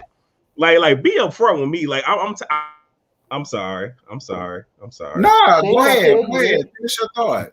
No, I'm through. I'm through. She ain't gonna tell you nothing. She ain't gonna tell you none of that. Like real talk, she ain't gonna tell you none of that. So when Shawnee sit up there and told Malaysia that she didn't have no substance, she should also in bringing it to herself and Evelyn because neither one of them have substance. But it just Right. goes back to how much I can't fucking stand Malaysia at this point because these are the two bitches that told your ass that you had no substance and that you Thank wasn't you. even worthy of being on this show, Thank but you. yet you up there motherfucking ass now. Like, And girl, then mad at bye. Like, Jackie. there's Right. So my thing right. is, what is her storyline? Can anybody find one? Being mad at Jackie for She's trying to me ride. Yeah, be mad at Jackie and trying to ride this and FaceTiming Black her children. Lives Matter like she always. Wait. Speaking of the children, I'm still trying to figure out. So when you found out that your kids had to quarantine, why you ain't take your ass home? Like, do you need to check that badly? Who Yeah, watching your kids? because they Why your kids ain't never with you? her house up there got foreclosed on. That's why she had to move to Atlanta. She can't afford that house no more. She need all her pennies. Go ahead, LaQuisha. Make your pennies, girl. No, you gotta call her LaQuisha old ghetto Compton. You gotta say the With whole your title. ghetto Compton ass with your There we swap go. meet fashions. My No, whole thing I is think how I you think got her all the fashions in the world, but you can't keep the upkeep of your bills. I want to know I why think you she up got in all joint these custody with them kids. fashions. Don't they be with their daddy in other state? I think is that why they live there? Because the daddy lived there. I'm trying to Maybe. figure out. I assume the kids with the daddy. That's why they live in two different states, and they just be sharing custody. But why is she in all these name brands of her kids? Not Charles on the kids though, but they do look a little bit dusty, like they've been playing outside all day. But you got them on camera looking like that. Like I'm confused. And that's that ghetto shit that I hate. When you see the mamas up there dressed down for the gods, and then you see they damn kids looking in your. Cause that's why I call her LaQuisha with her ghetto Compton ass. That right there is why I call her that. Cause I Ah. remember when her cousins came up there looking every bit of dusty, fluffy, and every damn thing else. Gold teeth in their mouth and everything. I said, well, good God. Thank you for letting us see the stock you came from, LaQuisha, while you up here trying to make yourself rise up to the occasion like you that bitch girl bad. You only who you is Okay, because of who your man is. let me play devil's advocate because sometimes if I'm high and mighty and they in the gutter, like they're not gonna dress like me. I think if she has made it out and they have not, like I don't think she should buy them good clothes. Like let them be dusty and whatever. Like them are, everybody can't afford the fashions of Malaysia who lives in LA now. But I do think she makes herself to be someone. Malaysia has an image to uphold. I think that's thing one. I think thing two is she don't really fuck with her family like that. Like she literally is on a whole different level than them. Be it real or fake, I think that's what it is. But we have to get. She's on a show. They can only come how they are. Like when I have my cousins ain't like me. You know what I'm saying? We built different, and I wouldn't want them coming on my show trying to be something they not because people and they bitch you ain't fun, you ain't fancy like they who they is and our kids. I mean, kids get dirty. Fuck them kids. I'm not spending my hard earned money to get my kids good clothes to dirty up. Look, my nephew is 15. He is hard on clothes his whole damn life. People who you don't get your kids good clothes to play in. You let them be dirty and dusty. Now, if they dirty and dusty at a show, that's different. I have never seen her kids like on at an event to see how she dressed them when they have to be out. At home, fuck them kids. I mean, I get that, but not when you on, putting it on FaceTime and Instagram for everybody to see and stuff like that. Like every time we see your kids, do they got to look like that? If they playing in dirt, they do. Child. Bitch, Jamie, I'm get your fucking ass. with you tonight. I'm not fucking with you tonight. I mean, look, yeah, look, kids get dirty. Kids get dirty. And that's my point. I'm not saying the kids always in dirt, but if the kids at home playing around, they not supposed to be in good old clothes. They supposed to be in clothes that can get dirty. That's just my opinion. Cause you know what I'm saying? Like my dude kids, like his kids ain't gonna be out here like, you know what I'm saying, dressing as they playing ice hockey in the streets of Detroit. All right, Put your old JB. shoes, Malaysia and her your cousins old gonna be on clothes. your ass. They gotta find me first, honey. Not fight. We from Detroit. Try me if you want to. Yeah, don't try it. I got cousins too.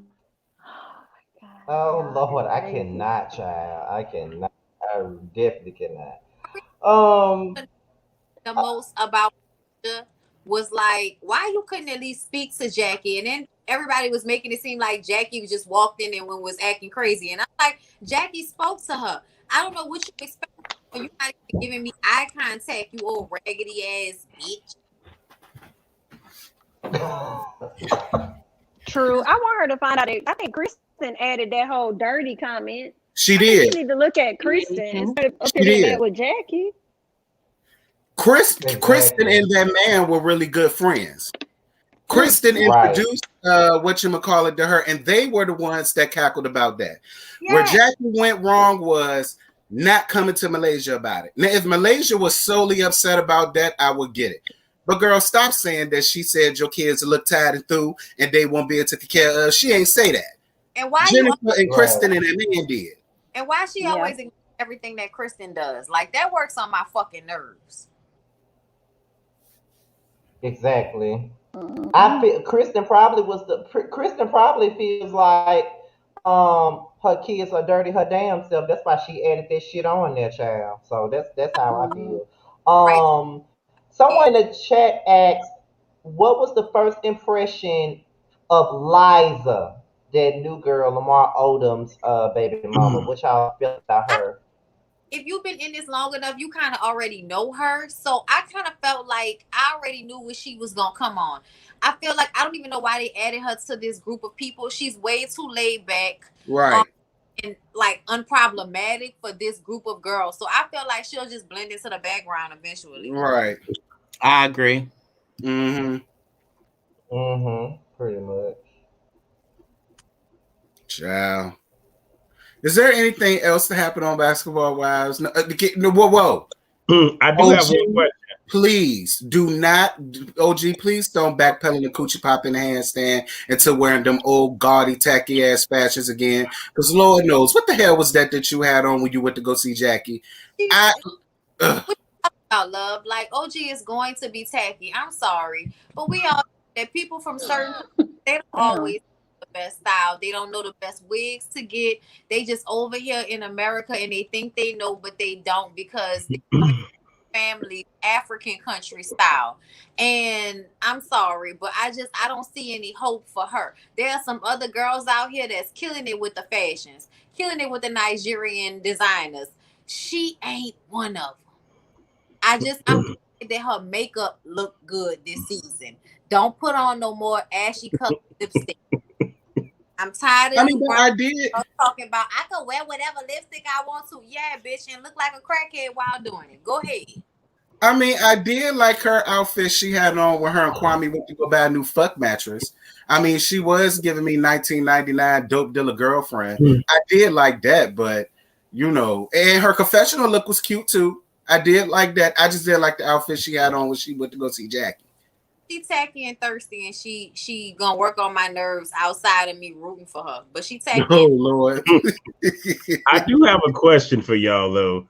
Do y'all think that Kristen is going to mention the fact that Cece got married and she wasn't invited to the wedding? Of course. Like I said, Cece is her storyline. That's gonna be her storyline. How now it's gonna be Cece's fault that Byron didn't invite them to the wedding. She better not have invited that raggedy ass after all that shit she did last season. Invite you to a funeral. I wouldn't invite you to a little party where you pass in a car and wave, bitch. I wouldn't invite you to green eggs and ham, ho. I wouldn't invite you on the boat or with the goat. God damn. He threw that lady under the bus. Right. And then backed up and rolled over her. So as far as I'm concerned, don't be mad, bitch. Get glad. Because I wouldn't have invited you to nothing. And I probably would have did something like this to your forehead. So fuck her. I can't. Like the way she did her to be a part of the Mean Girl Click crew. That's some fake ass shit. Bitch, I ain't got nothing for you. And on top of that, like Jennifer and Evelyn both were coming in Cece and Kristen at one point in time, right? Because Kristen so I don't even get why Kristen was so gun ho about being friends with these weak ass bitches anyway, especially she a weak ass. Cause she a weak ass bitch. That's why. Second I that. can't stand Kristen. I can't stand either. that She girl. gets into my skin. I can't do her. I can't. Oh, and let her get Most away with definitely. shit Like I too. Oh, I cannot. can't take it. Just cause she And cute, she yeah, brown, she got the silky hair. They let her get away. It had OG called Shawnee a bitch, it would have been a whole problem.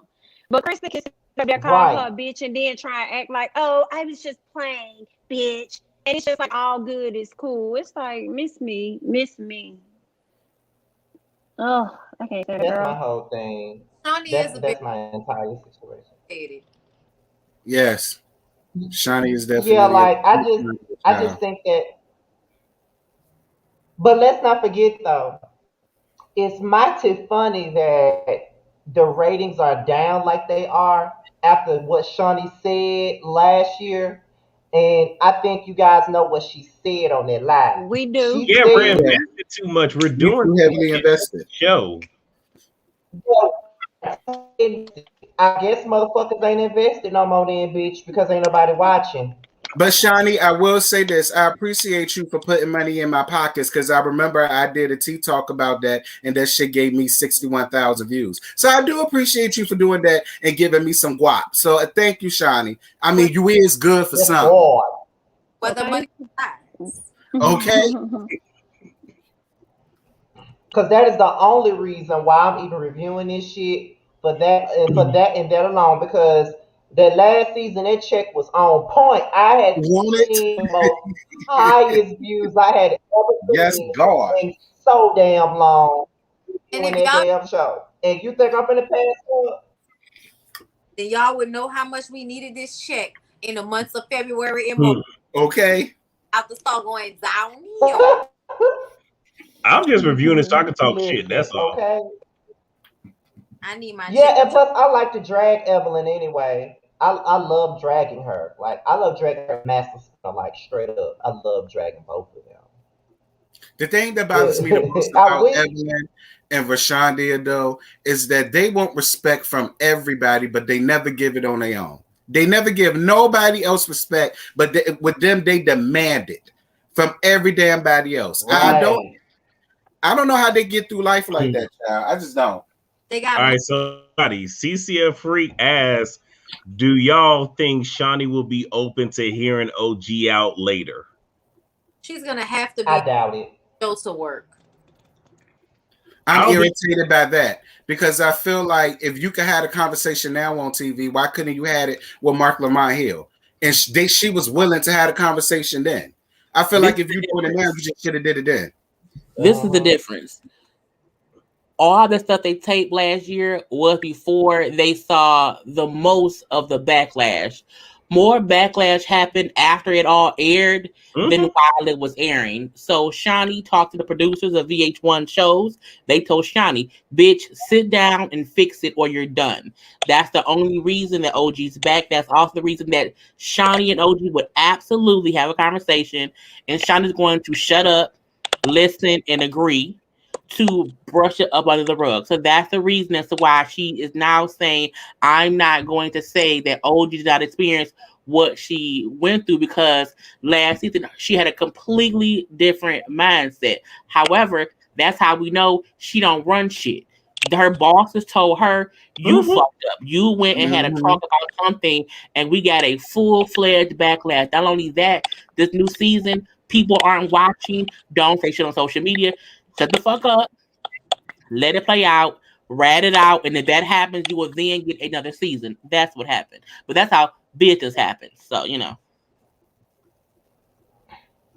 Yeah, I like I've been saying already, this is what they do on Basketball Wives. They have a season where they show the fuck out really, really bad, and then they get a lot of backlash from the fans and on social media, and then there's petitions coming out, and then that very next season they want to all of a sudden be changed women and all of this other stuff. As I've said before, it's just like season 4 of the Miami one when, okay, Evelyn hopped across the table.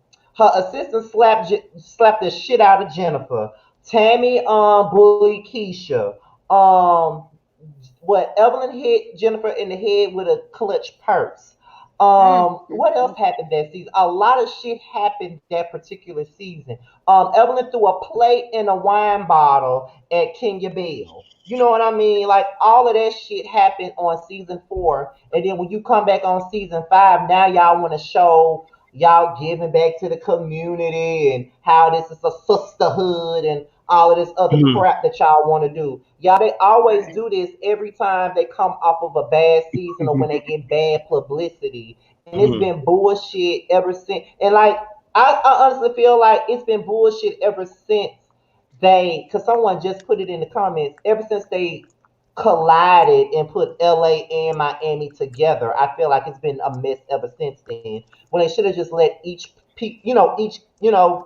side have their own shit. Let Shawnee and Evelyn and Tammy have Miami, and just let Jackie and Malaysia carry LA like they've been doing. Y'all didn't even have to come together. And it's like when they came together, Shawnee felt like LA wasn't shit, and she felt like she can come in and make it better.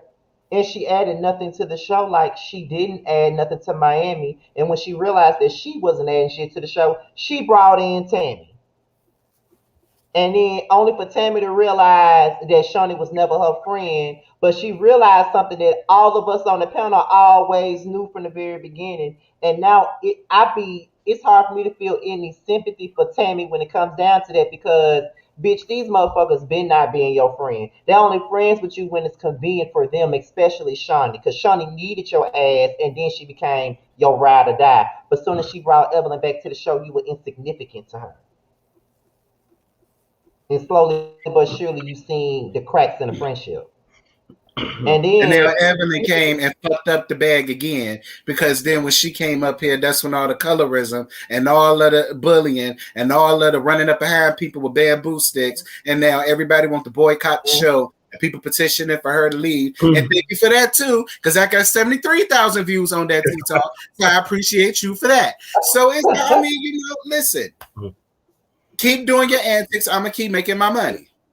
Now, when it comes to whether or not Shawnee's gonna be open to it, I don't think she's gonna be receptive. I think that's the best word for me to use, because it appears she's gonna have a sit down, but y'all see that Shawnee wants it on her terms. Yep. Her saying, I want us to be grown women about it and let there be no this, where no, you want her to talk to you very docile in a very submissive way. That is what you want. And given the nature of this, it's bound to escalate. But this is all what you have created, because this could have been squashed a long time ago, but it hasn't. So you feeling the wrath. And look, I'd have told y'all, until Shawnee is no longer on my screen, I'm not watching it on cable. I'm going to watch it via YouTube or another site. You're not getting my view. You will not. I will show you. I'll get the views off the video, the views you ain't getting, but you're not going to get my viewership. To your point, Urel. I'm glad you brought that up too. To your point about that whole shit, damn, Scotty laughing made me forget. Well, I'll add, I feel like Shawnee saying that is her trying to save face. I think she wants people to believe it's her choice to either meet with OG or not meet with OG. I still think she ain't got no choice, but the producers will let her make people think that if OG don't do what she say, she won't sit down. But I still feel like she don't have no choice. Like, Shawnee don't get how bad the backlash was, and so she feel like, so that I look like I'm still in charge, let me say, well, if she isn't nice, if she's docile, I won't do it. She got no choice, because if that's the case, she won't do it at all. They're allowing her to make it seem like she's still running shit by saying that. I don't believe it. I think OG can come in and bark if she wants to, and Shawnee had to sit there and listen to it. Because if not, you kind of have made people still believe you still being mean to OG. I'm still not over how they painted OG last season. Like, that still gets up under my skin. How y'all truly painted her to be aggressive, yet the most she did was say, I will kill you and I will put my hands on you. But you got Evelyn that is sitting here aggressively calling, I think it was the season before, or might have been last season, CC Ling Ling. She didn't call Jackie a roach. She physically ran after CC with a bamboo stick to hit her, to sneak her from behind on some straight punk shit. on like, so your friend can do all of this. And the messed up thing is, so she can do all of this, but she can sit on the main stage. Tammy can do everything that Tammy did, and I still love, but she can sit on the main stage. LaQuisha can throw a whole ass table, but she could be on the main stage. Jackie can sit here and attempt to throw a chair, but she could sit on the main stage. But you have OG that has not physically touched anyone except for moving Evelyn so she wouldn't attack Cece, but she got to sit on a separate stage. Oh, we gonna have to clear that shit up. Hello. To your rails point, sure. I just thought about it. What I also didn't like about that, when Shani was sitting down talking about that shit, and she was like, "Well, I don't mind having the conversation. I just don't want it to be confrontational." Stop gaslighting that shit. She's never been confrontational to you. And anytime there has been a confrontation, it was when your scoop ball head buddy Evelyn was around, starting all kind of calamity. So stop trying. Like, it's like she's still like, that really pissed me off. I'm like, yo, you up here doing the same shit again. This is why I cannot stand her coffee cup chin having ass. This is why I can't stand that bitch, because all she ever does is sit up and play with people's emotions and intelligence. And it's like, girl, bye. And I want to highlight this comment that CC Freak just put in the chat, because it's very much so a double standard. Like, Evelyn can antagonize Jackie's daughter and go and talk to her and put Jackie's personal business about Takari out, but yet it's a big issue when OG said something about Thomas not being Byron's son. But it was okay for Evelyn to constantly sit up here and talk about Takari and Jackie's relationship with Takari, but you know, OG had to butt out of the situation with Cece and Kristen, but yet you are also putting in your 2 cents on a Cece and Kristen situation, but OG can't have her friends back and say what the fuck she gotta say. Like, get the fuck out of here. And this whole situation with Cece and Kristen all started from fucking Kristen. And I don't see how people don't see that. Like, that's why I said all season 7, you are the reason. The whole season, because she was the fucking reason. Like, you the one who set your ass up there and told the whole world that Byron don't come and see your fucking kid. That's what you said. And that's why he don't fuck with you. And that's why he didn't want your ass at the fucking wedding, Billy D. That's why. That's true. And the fact that Malaysia lets Billy D get away with so much and put all this shit on CC is amazing.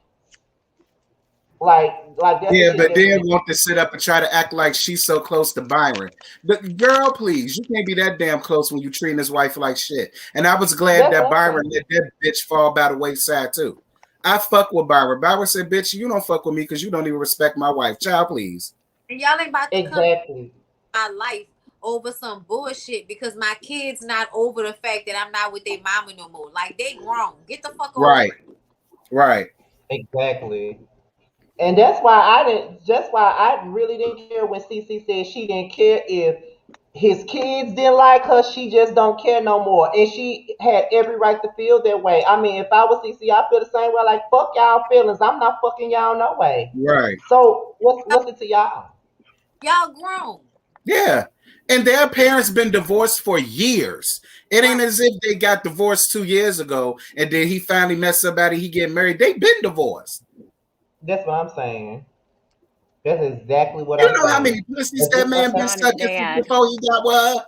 And now y'all only mad because he actually took her seriously and he really loves her. But why would you not want that for both of your parents that are divorced? The same way I would want happiness for him, I would want happiness for my mama too. Exactly. Like, exactly.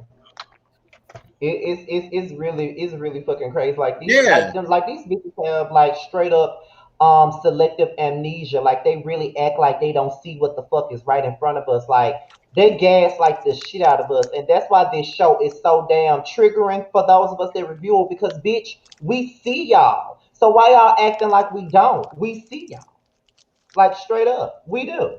But I'm getting triggered just talking about this shit as further as we have. So before we go into the Real Housewives of Atlanta, as I said earlier, There was someone that is also a blogger where she was a part of the entertainment sector, but she's now gone into the spiritual side, but she still watches shows like Basketball Wives and Real Housewives of Atlanta. She also wants to come up and give her own perspective on.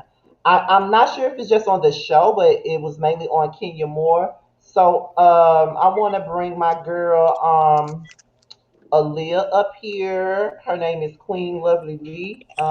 As we get into the Housewives of Atlanta, so I would love for the panel to welcome her aboard for tonight. Oh, hi everyone. Hello. How you doing? Thank you for having me on the So, Hi. panel. so before we get into the show itself, is do you want to talk about the show, Aaliyah, or did you just want to talk about your views on Kenya Oh no, alone I was, before we I get know into that anything? you guys do like the review of each episode. So, you guys can obviously proceed and then like wherever I could, add my 2 cents. I was just gonna be part of the conversation. Okay. Okay. So I guess the episode picked up with Kenya and Marlo's conversation, and not only did it pick up there, they went into the whole thing with Kenya not coming downstairs because she had her baby there. So I'm gonna let Jamie, Jay Lee, and Bundy start off that conversation as far as the opening of the show with the Kenya and Marlo thing, and tapping into the whole baby situation. And do you think that everybody was not sympathetic to her situation, or do you think that Kenya was doing too much in that situation? Go ahead. I don't have nothing for Marlo. I don't have nothing for Marlo and Kenya in their situation, but I do think Kenya could have did a better job with communicating with the ladies and just being honest about, I'm gonna go upstairs. I'm tired. I'm gonna go to bed. I just That's what I think. I think she could have just did a better job with communicating on that. That's all I got. I'll just add Marlo was just not Marlo. Kenya was a bad host. Period. I think overall she was a bad host. That day she was a bad host. Bringing her kid is not an issue. However, you can't do that and then use the kid as an excuse to not be a good host. Marlo and Kenya will always beef, but neither of them are innocent. So I'm not picking one side or the other. They both have hands in the mess. Um, I think they're probably better off now, but I didn't really care much about that in this episode. Because my thing is Kenya was just a bad host. She did not communicate right. She blamed the nanny for not being able to be there all the time as a reason for her having to go to bed. My point is, you don't bring a nanny with you on the trip and then say the nanny can't nanny. Like, she's the nanny. Like, she's the nanny of the baby, and no one expects her to be the child 24/7. But however, at 9:34, she should still be available. Period. And that's my thought on it. Bundy.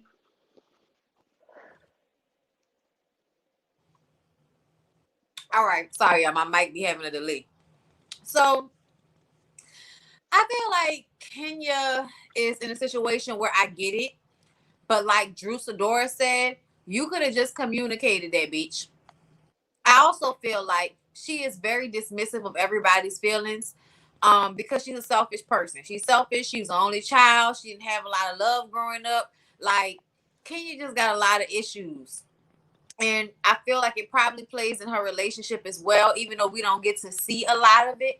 I feel like she is partially to blame for the breakup in a relationship between her and Mark, if this is how she acts with him. Because she was totally dismissive of everybody's feelings and was really on some like fuck y'all shit. And it was like, well, bitch, why are we doing this then? Why did you invite her? If this is how you were gonna feel about it. Like, it's just stupid. And also I feel like when it comes to Marlo, I feel like Marlo is more so in the mindset of I just want to banter back and forth with you so we can make this entertaining, so we can get this check.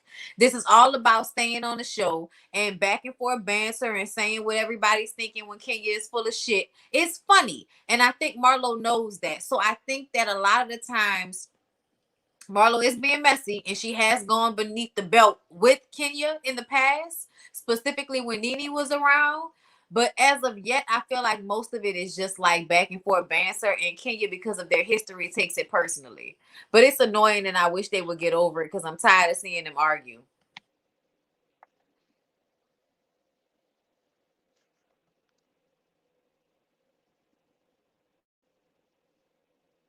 Unmute yourself, Queen. If you I thought Scotty was talking because I see his mouth moving.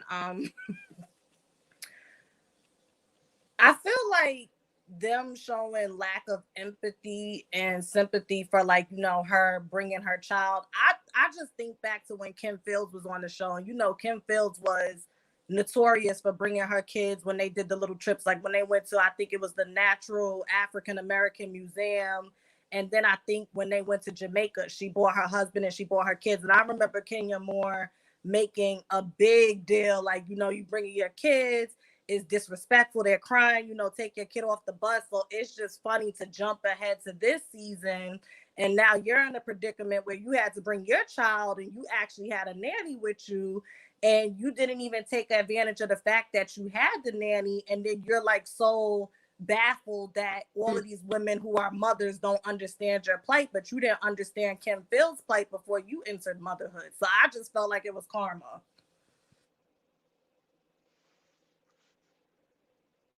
yeah. I never thought about it like that. Like, I never thought about it like that at all. Okay, Terrence and Uriel, y'all pick up on that if y'all can. Go ahead. Kenya was a piece of shit to these ladies.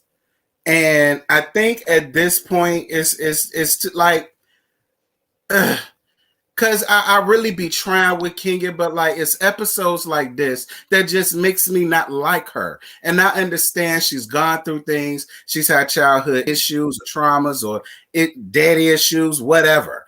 But it's like at the end of the day, like, do I think me being me, would I ever be friends with the likes of a Kenya Moore? No. Look at how she dogged out Candy. Like, and she dogged out Candy for no damn reason. And I believe that's another reason why Candy started crying, because her feelings were hurt. Candy's whole thing was, bitch, I've been taking up for you and people been digging in my ass. And I still take up for you. And I take heat because of you. And you gonna sit up and try to talk to me like I'm just some random bitch out here on the street? Like, I was with Candy in that moment, and I really wish Candy would have went harder on her, because that's what Kenya need. Kenya needs somebody that's gonna get in her ass. Kenya wants somebody that's gonna kiss it and tell her make it better. No. Kenya need real women in her life that's gonna keep it real with her 1,010%. Period. Maybe then I'll start to be able to stomach her a little bit better. But until now, she's trash, and I ain't got to have her. Well, I mean, Kenya has been receiving her karma.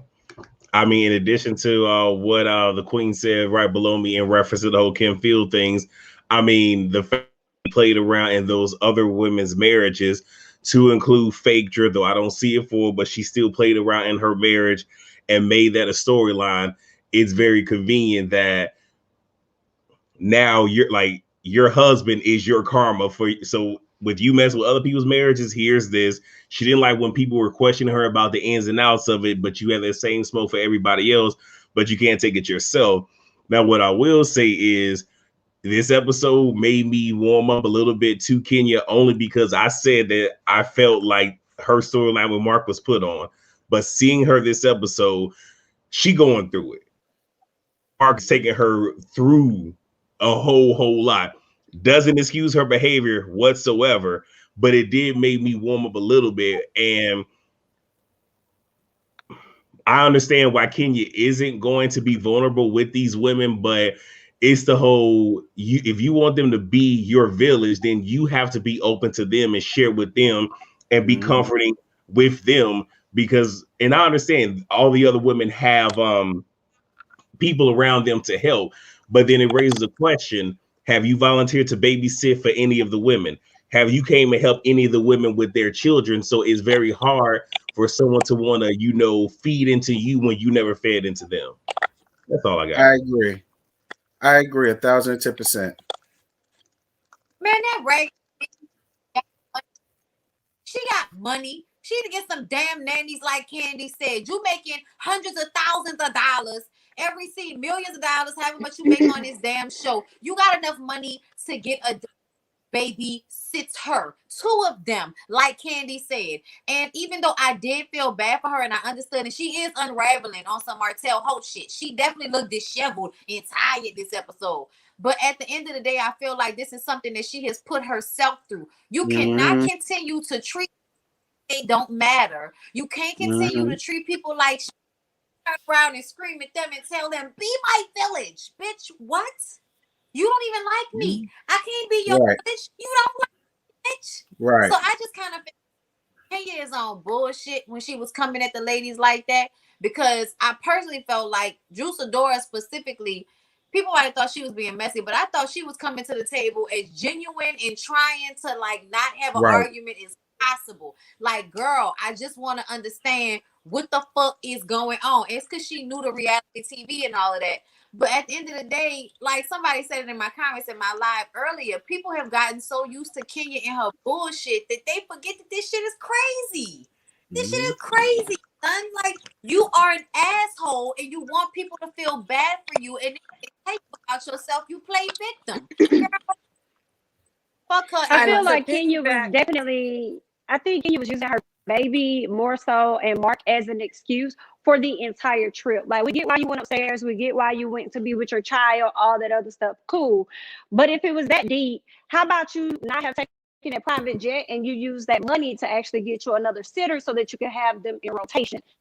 In my opinion, and if you just wanted a vacation, a mental vacation to escape what you was going through, then just say that this was your idea to invite these ladies out. So once you do that and you search for the location, you secured their rides and everything, we're looking at you like you're the host. So it's not their fault. It really is your fault, despite what you were going through. You knew you were going through these things, yet you still planned this getaway weekend, yet you're not accommodating us at all. But my thing is, why can't she do what we all do? Like, girl, I'm about to take my baby upstairs, put her to sleep. Y'all kiki and fool la. Once she sleep, I'm gonna come back down here and we gonna do what the hell it is that we do. Like, I'm not understanding why couldn't she even done that? But my thing is, she was tired. She was tired. That lady was tired. Can you act like she has this hard life? But I don't believe it. Like, Mark don't live with you at all, bitch. So you having Brooklyn at this house isn't any different than being at home. I feel like the reason Candy was so pissed because this is their job. We all are here showing up to work. Right. You not coming downstairs, bitch. You didn't come to work, and we here without our kids. We made a way out of nowhere. Even though Candy and Porsha and Shamia have husbands and family, whatever, Kenya don't have people because of herself. At 50 years old, for her not to have a village is her fault. You don't have no friends, no cousins, no nobodies. You have been in this. And if you think about Black Hollywood, they are supportive. If you are a producer or actor, there are circles of Black Hollywood that will help you. Kenya has no one because that's Kenya's fault. Even with Mark, I think she makes it seem as if he makes it hard for her. Bitch, let him get his daughter. If he wants to be a part of her life and wants to rule shit, okay, send Brooklyn to Mark. Mark has other children. I think she uses Brooklyn as an excuse to make it seem as if Mark is already fucked up husband, fucked up father. So I have to do it all on my own. But you can afford to, bitch. You built a house in the ditch. You are on this show. You have the hair care line. You have all these things that can help you. And not only that, you have the top of the industry's babysitters. You don't have a regular level of babies. You can go to the rich of the rich of the rich who has the perfect nannies from organizations. Why are you acting like you on Craigslist, bitch? Kenya can miss me with the bullshit. She's full of shit. Period. But I will say one thing though, with the whole her showing up to work, I know I shouldn't do this, but we're not gonna act like Nene wasn't showing up to work a lot. We're not gonna act like she purposefully wasn't either shooting scenes or just sat there and gave absolutely nothing. I'm not saying when she didn't do that, they got pissed off. But Nene never blamed Bryson or Greg's cancer. Like Nene was sick. Nene was showing up when she shouldn't have. Nene should have stayed home when Greg was sick, but she came to work. being on bullshit, she can't less. Kenya blames her being a mother as if the other people on the show who are mothers don't have to also have a sitter. Nene did not come to set. That's on Nene. That's true, absolutely. But Nene's reasons for that was because she's a bitch. Kenya's reasoning is why people are pissed. Not that she don't show up. It's the reason she said she can't. Everybody else still even because you think Todd don't have shit to do. You think Todd has to help run the restaurants. Dennis has his hot dog stands.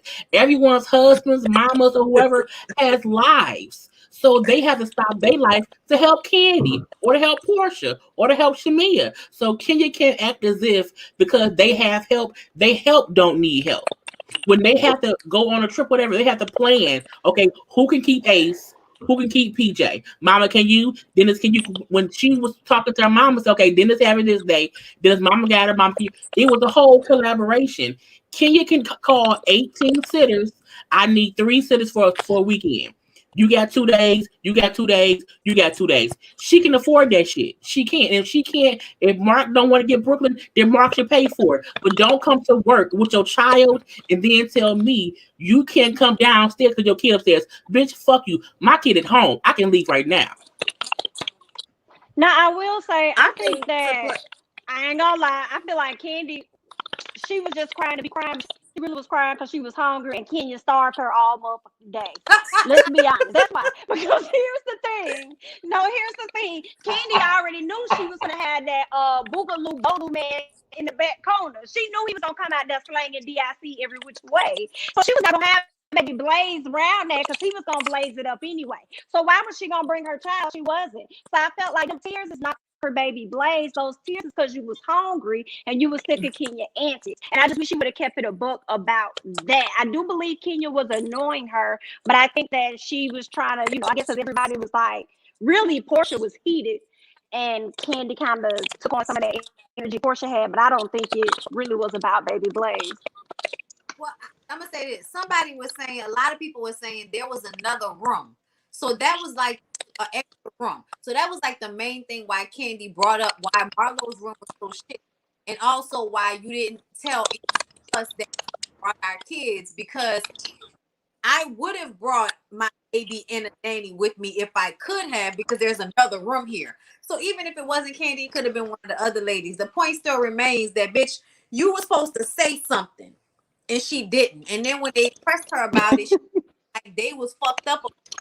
So I just kind of feel like it was the way she did it. If she had down to everybody and explained herself and shared with them, she could have even came down there that night and cried and been like, yo, I'm just sorry. I'm tired. I can't trust Mark. I can't. I'm sorry. Everyone understood her. But the fact that she showed up and told everybody, yeah, fuck you if you upset about it. Even her close friend Candy. Like, she was really on some bullshit with her attitude towards them. More so than anything. I feel like to play devil's advocate, and I think you guys all kind of touched on this. I really do think that she is going through something, like she is going through depression. But once again, when you have a long laundry list, like a long history of doing wrong to people, it becomes harder and harder for people to empathize, because I feel like what happens, sometimes you just get in these moods where you just really can't be bothered. And I feel like she really did not have the emotional bandwidth to really effectively communicate, okay, I'm bringing my child. Okay, this is what's going on with me. She was just kind of like, F it. And then honestly, I just think she's at a point where she's starting to be over Real Housewives of Atlanta. Like, I really just think that she's starting to be over it.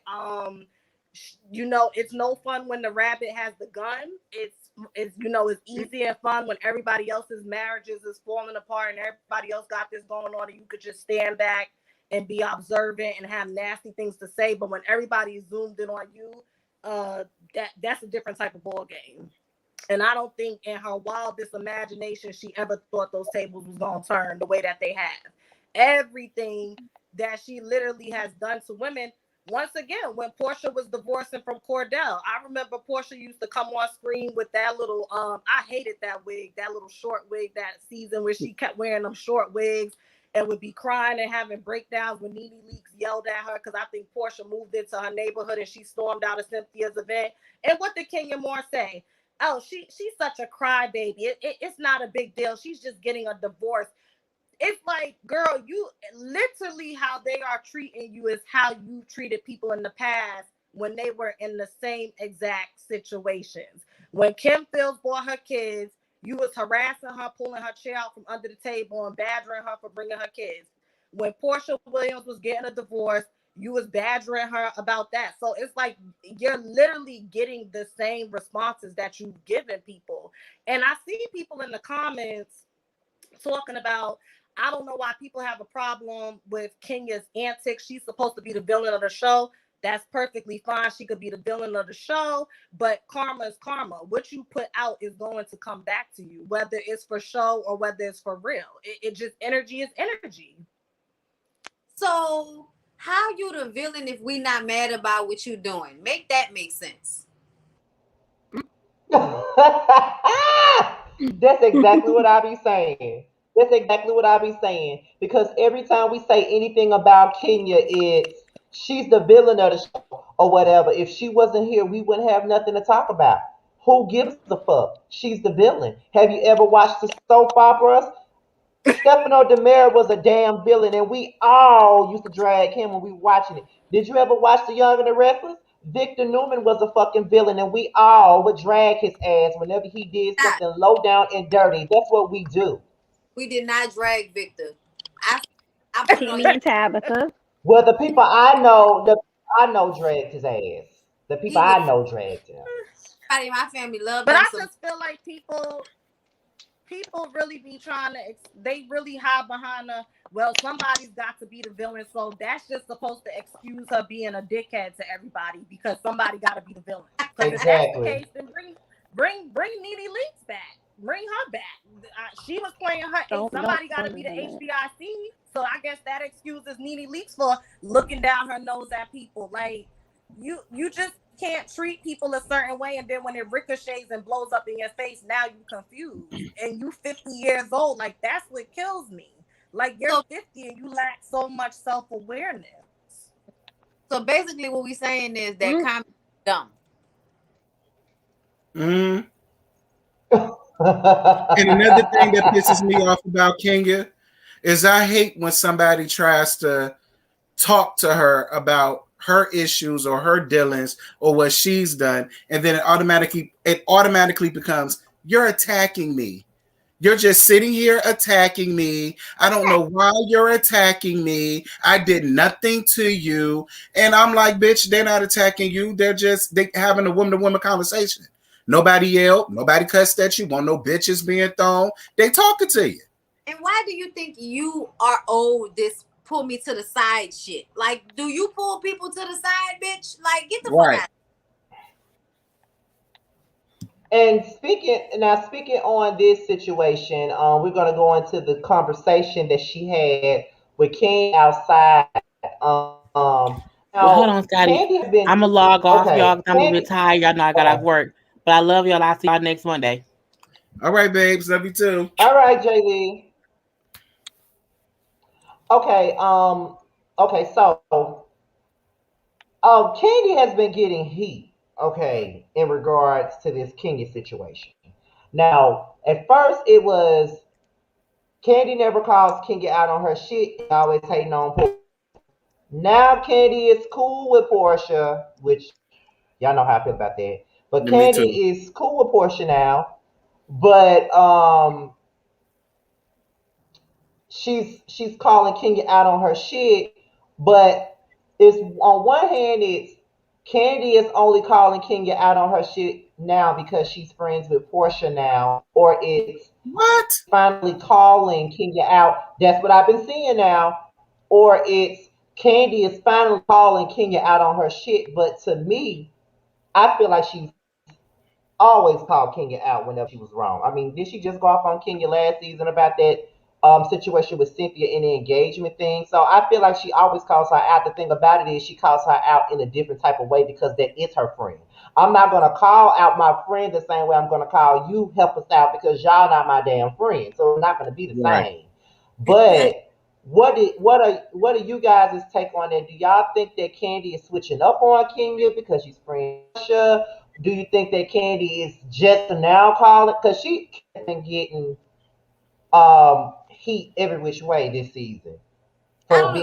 being, for just, I've I don't. been seeing it. So go I'm, ahead. I'm glad she finally saying something because I feel like for the longest she's giving Kenya the benefit of the doubt to an extent Mm-hmm. of which is like, girl, your friend is problematic. I even think Mm-hmm. Kenya is tired of fighting on Kenya's behalf. Like I think at this point, everybody's just tired of it. This episode was a perfect example of how Candy and a lot of ladies are just over it. They don't want to argue. They don't care. They do kind of feel bad for you, but at the end of the day, you are such a shitty person to everybody most of the time, and you do like those slick shit. Like, why was Candy not the person on the jet? Why was Latoya the person? Like, I'm sorry, but that's so messed up to me that I've taken all these hits for you over the years and been a friend to you when really I should have just thrown your ass to the wayside. But I'm out here being a fucking golden girl and being your friend and taking hits and you gonna like play me dust like that, play me like a soybean burger, bitch, and I'm Candy Burst, bitch. So like at the end of the day, I feel like Candy is just getting to her limit. That's all.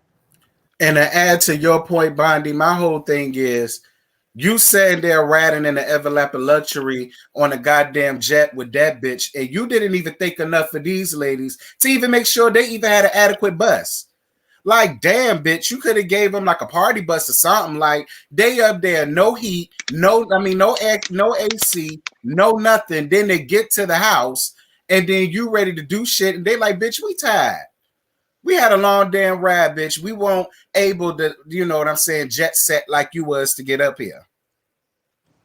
But don't that remind you of Facts. when I think Candy is tired. Go ahead. Go ahead. No. Oh no, go ahead. I was just gonna say when he said that about the whole bus, it reminded me of when they went to see Nene Leakes in California, and she flew and they took like a long bus, Mm-hmm. and then they was late to her dinner. They would have left. She would have left them. Like, I wouldn't have like if I was hosting something and I knew they was gonna get a bus, like I would go up there and make sure it's the most comfortable bus it got. I'll make sure everybody is comfortable. Like I would not want nobody to be miserable or have no complaints because I'm the host. Right. I never had to complain when y'all hosted shit and invited me, so why would I treat y'all any different? Exactly. I think Candy is tired of getting tired of her BS. This trip really sealed the deal for her. I also feel like why would you allow Toya to be a co-host of this event when Toya don't even know these ladies like that? You met Toya by way of Candy, so it kind of made sense if she would have just partnered with Candy, especially with Candy wanting to do the whole Bachelorette thing for Cynthia. It would have made more sense if they would have probably came together and did the hosting. But I think Candy is just really getting tired of Kenya's SHI, just like she did with Phaedra. Mm-hmm.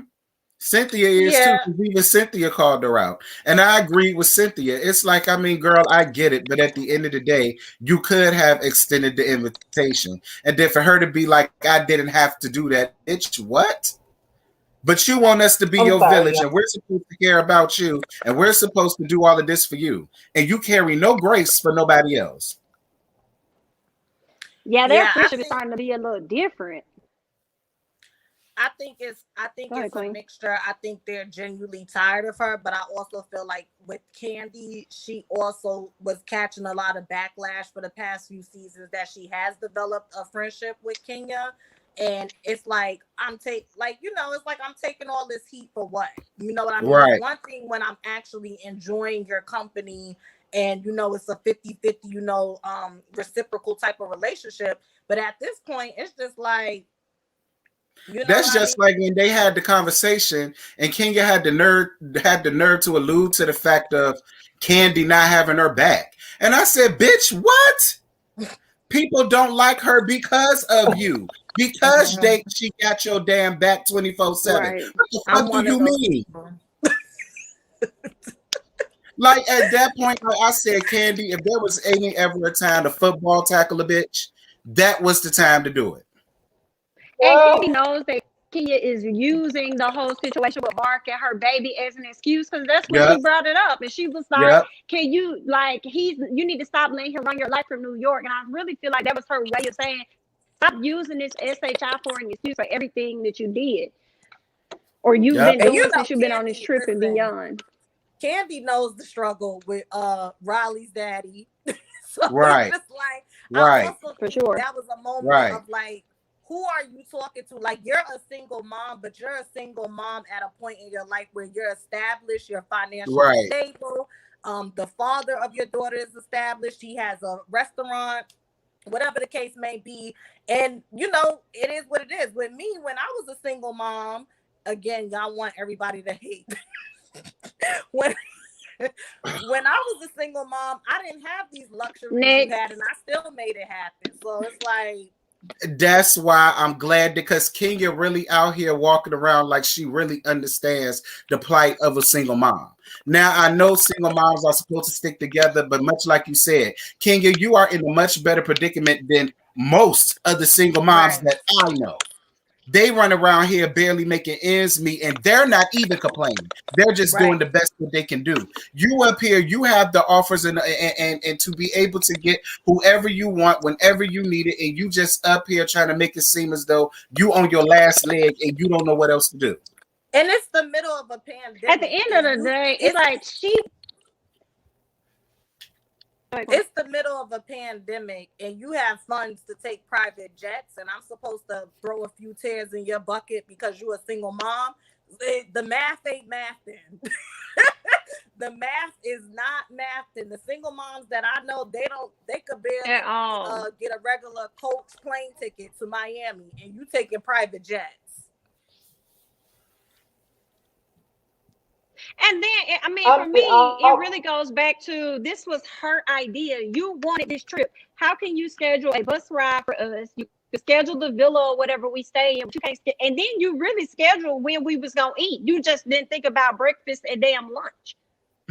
So, I mean, I just feel like, girl, no. At the end of the day, like, despite everything that you had going on, you still were able to make some things happen, especially for your damn self. So the least you could have done was communicate and made this trip much better for the guests that you invited. I have a question for everybody. Do y'all think? Can't hear you, Yariel. Go ahead, Andrea. You can't hear? Can you hear me now? Yeah. Okay. My question is, do y'all think that something might have happened to Kenya in her childhood as to why she doesn't really want to leave her child with anybody, and that she's very worried about health? It's possible. Because it's possible. It's possible. All right, I just wanted to ask.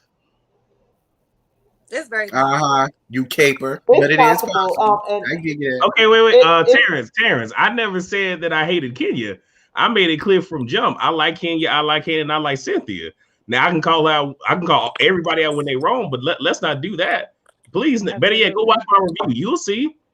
Sir. Oh, you want to go Avatar? Okay, that's what I thought. I've grown to like Kenya. Back to what I was. I really grew to like Kenya, but I did too. I mean, if she's wrong in a situation, she's just wrong in a situation, and in this situation, she's wrong. I want to say this though, because people keep saying in the comments, everything is not about money. Nobody wants to leave their child with just anybody. That's not really the point that people are making up here. I think that it's hard because sometimes, and I'm just going to put emphasis on sometimes, because I don't want to come across like a hypocrite. Sometimes I can see past my discipline for a person to understand them. Keyword sometimes. It's not all the time, but sometimes. But it just really goes back to what Aaliyah said at the very beginning. It may be difficult for people to really feel bad for her in regards to this kid thing, because when it was someone else doing it, she had so much to say about it. And everybody's giving her the same heat that she gave Kim Fields when she brought her kids on a trip. I mean, even Kim left the trip early for her kids. So, I mean, and Kenya had a lot of stuff to say about that. Now, I kind of understand where Kenya is coming from. Don't get me wrong. But at the same time, when you have treated other people the same way you're being treated, that, because you treated somebody else like that in the past for bringing their kids along. So why are you giving why do you feel like you should be spared for that? You know what I mean? Mm-hmm. But everybody has something to say about Kim Fields, not just Kenya. Okay, but we're talking about Kenya right now. We're not But talking about everybody else. I think Kenya is having that Tamar Braxton syndrome of when everybody was trying to tell Tamar about stuff and she didn't want to hear, but when she finally began to experience things like having a child and this and that, her thing is, well, I understand it now because I'm going through it, but you should Yes. still be able to have some type of empathy and sympathy for other people. Yep. Yes. That's exactly what it is. It's just like I don't know, people. I just don't understand how people don't like. I don't get it when it comes to like the delusional Kenya Right. fans. I just don't get it because I'm like, are we watching the same show? Do you have an alternative channel? Are they sending you alternative like cut footage? I'm just confused. That's just like I had people in my chats on my live this morning saying, okay, but nobody got mad at Ashley when she bought her baby. I said, first of all, the host extended her the invitation for her to bring baby Dean. And everybody got upset with Monique when she did not offer the same invite to goddamn Wendy. I said, so that is not the same thing. That's not the same thing. I said Kenya did not think to offer none of the other women a chance to bring their babies. That's the difference here. Somebody said, what does that have to do with anything? Somebody said that Candy has insecurities about not carrying Blaze. I'm confused. What does that have to do with anything? What? That's what are y'all talking about? Listen, y'all are reaching so bad, and like I said today, please stop trying to cape for. I get it, y'all gonna cape for y'all homegirl, but at least let it make sense. That ain't even make no type of sense to me. And let's just say multiple truths can coexist here, right? Let's just say the women could have been more empathetic because they know what it's like to be moms. And technically, everybody who is a mom in that group has been a single mom at one point or another, if I'm not mistaken. So that there is some irony there. But once again, when you are an asshole to someone, right, you can it like you have to be delusional to think that when you finally fall down, people ain't gonna come and kick dirt in your face. I'm not saying it's right. That's just how it works most of the time. Much like Porsha said, Kenya Black life matters to me, but a personal relationship does not. I could care less. And I was with Porsha 1010% with that. Now, if something go down with her, okay, so we got to somebody need to rally, I'm with it. But other than that, girl, that ain't my friend, that ain't my bitch. Like, girl, bye. I tried. It ain't getting nowhere. And somebody said, that scene where they were sitting at the table and Kenya was basically trying to be vulnerable and say, be my village, when Porsha was looking down in her phone and Tanya and everybody was making faces. Oh, it was so childish and high schoolish and junior high, as if Kenya is like the most emotionally mature person on the cast. Now, with that, I'm gonna say this, and I'm gonna keep it all the way 1,000. If I don't fuck with you, I'm not finna listen to your story. I'm gonna play on my phone. If I don't fuck with you and I'm hungry, I'm finna order me some motherfucking food. It's really that simple. Like, I get it, they on this girl trip and they're supposed to be friends, but real talk, like, if I don't fuck with you, I don't care. And with that being said, if I was those women that had kids, if you don't fuck with her, you should have just brought your motherfucking kid any motherfucking way. Like, I don't know. Maybe I'm just wired differently. Yeah, I don't feel but good. So but I'll talk to y'all later. I love y'all. Y'all have a good night. Love you too, babe. Before you go, Bondi, she already gone. Anyway, because I was gonna have her talk about the panel that she does with Jamie and Niecy, but I guess Jamie could talk about it before we go. But when it comes down to Porsha and her talking about the Kenya thing and their friendship, I just feel like Porsha really could just shut the hell up when it comes down to that, because no matter what people have to say, I feel like Porsha is really the reason why her and Kenya aren't cool at this point. She is. And people can sit up here and act like she's not, but she is. Because they were just fine until Nene and Porsha got back cool again and Porsha started switching up like she That is always do. true. That's And true. you know, and she that's this is why I don't like Porsha. This is why I like her because she switches up all the time. Like she all she ever does is switch the fuck up all the time. She did the same thing But to Shamia. She did the same thing to Candy. Ain't no okay, buts, but go with ahead, child. with the exception of Shamia, because Shamia is her childhood friend, and you should never switch up on your day ones before you come into fame and money. Porsha, in my opinion, all of them, including Kenya Moore, yeah, they should be friends and they should be sisters, but they're co-workers first. And I honestly feel like Which that's true. Porsha has gotten to a point where she's been on this show for so many seasons. She's watched how other people move, and she's just like, I'm gonna just go where the majority is so that I can forever hold my peach. It's like a survival game, like a survival of the fittest. I'm not saying it's right because I'm all about integrity and being genuine and being consistent. But I just think Porsha has gotten to a place where people have switched up on me. I have been public enemy number one, and I'm gonna do it too. Like she don't feel the need to be loyal to people.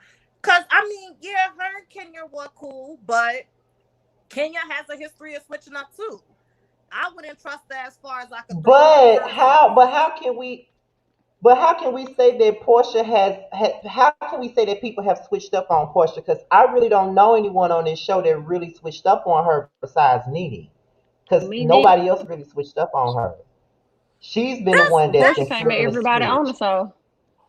Yeah, like True she's the that. one who switched up on people. Like straight. I'm sorry, and I ain't trying to hate her. I ain't trying to hate on her because we all know I don't like her ass at all. So that's nothing. We already know I can't stand her ass.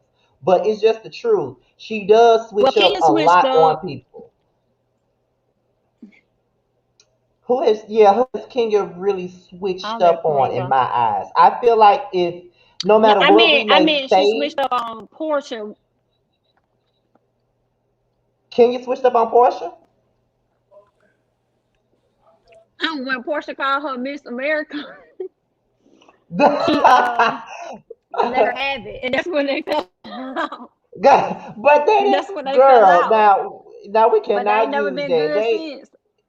But they wasn't even friends then. Come on now, But Jamie. Let's not do even going back to that, that. like we know Kenya's whole thing is the minute a woman comes on the show and has everything or a piece of what she wants, automatically they her enemy. Like she could start off by playing nice, but they gonna end up being her enemy by the end of that season.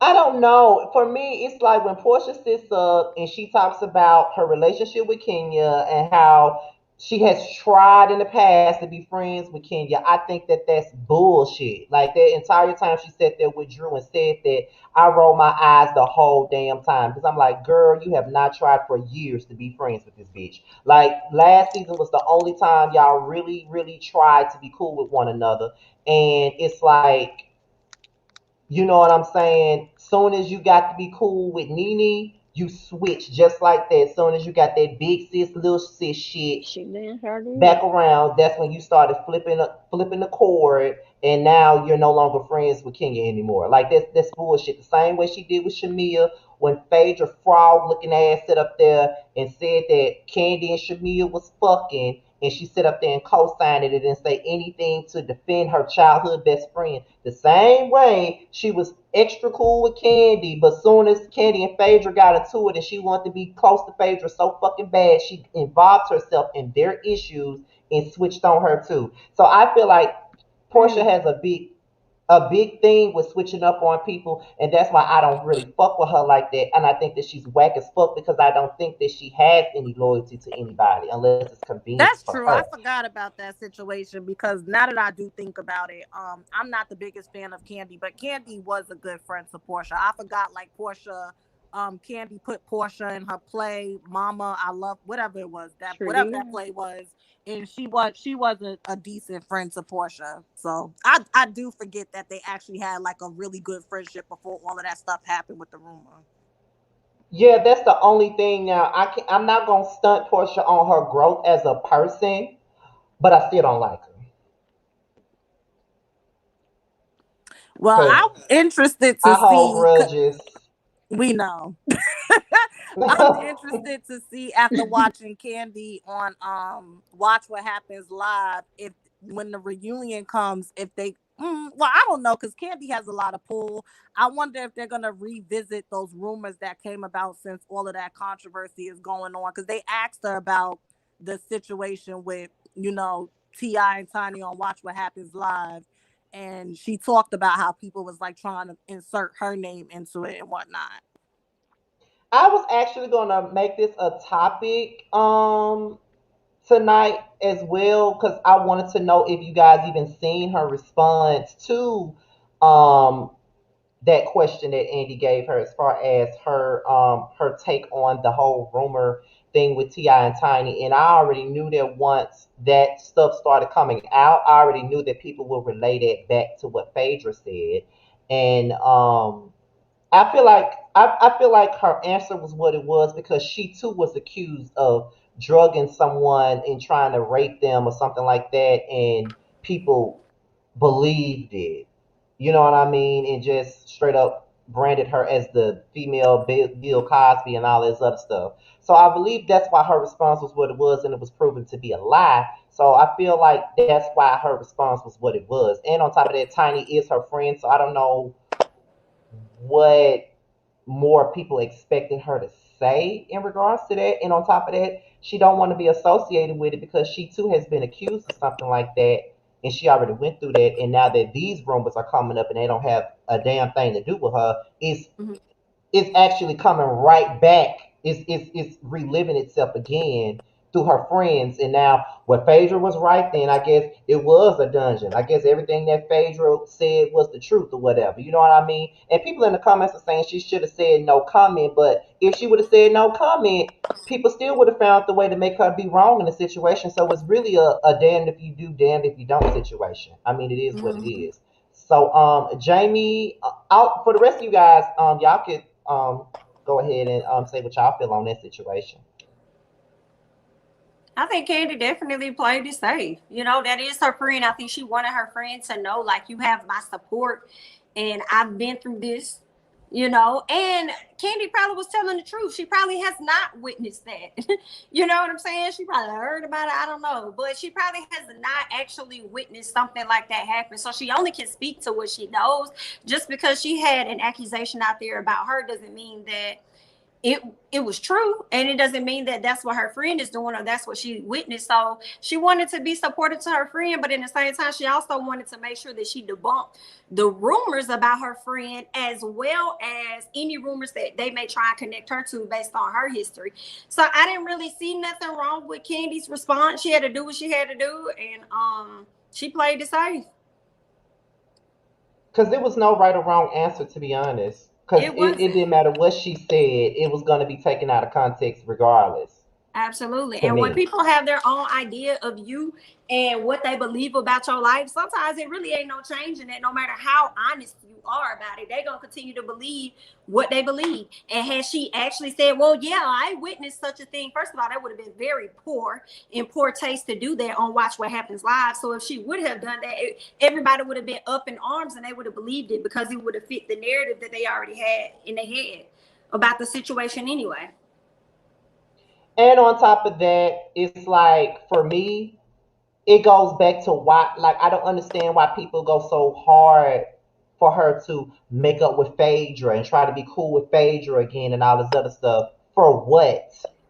Because of her I and Porsha, it's like this this thing is gonna always be associated with her at this point. It's gonna always come right back up again. It's gonna always, because people like to downplay it. But this is why I've never downplayed this situation, because this ain't even got nothing to do with her, but yet she's being roped right back into it I've all over again, which is I've bringing more the scribbler. reason why I've downplayed it, and I know this is probably the unpopular opinion, is because from the time that episode initially aired, when they sat at that restaurant and Portia said that stupid shit, I knew it was not true. I just thought Portia went too far and just pulled anything out her ass and said it, not understanding the magnitude of her words, if people actually picked this up and run with it.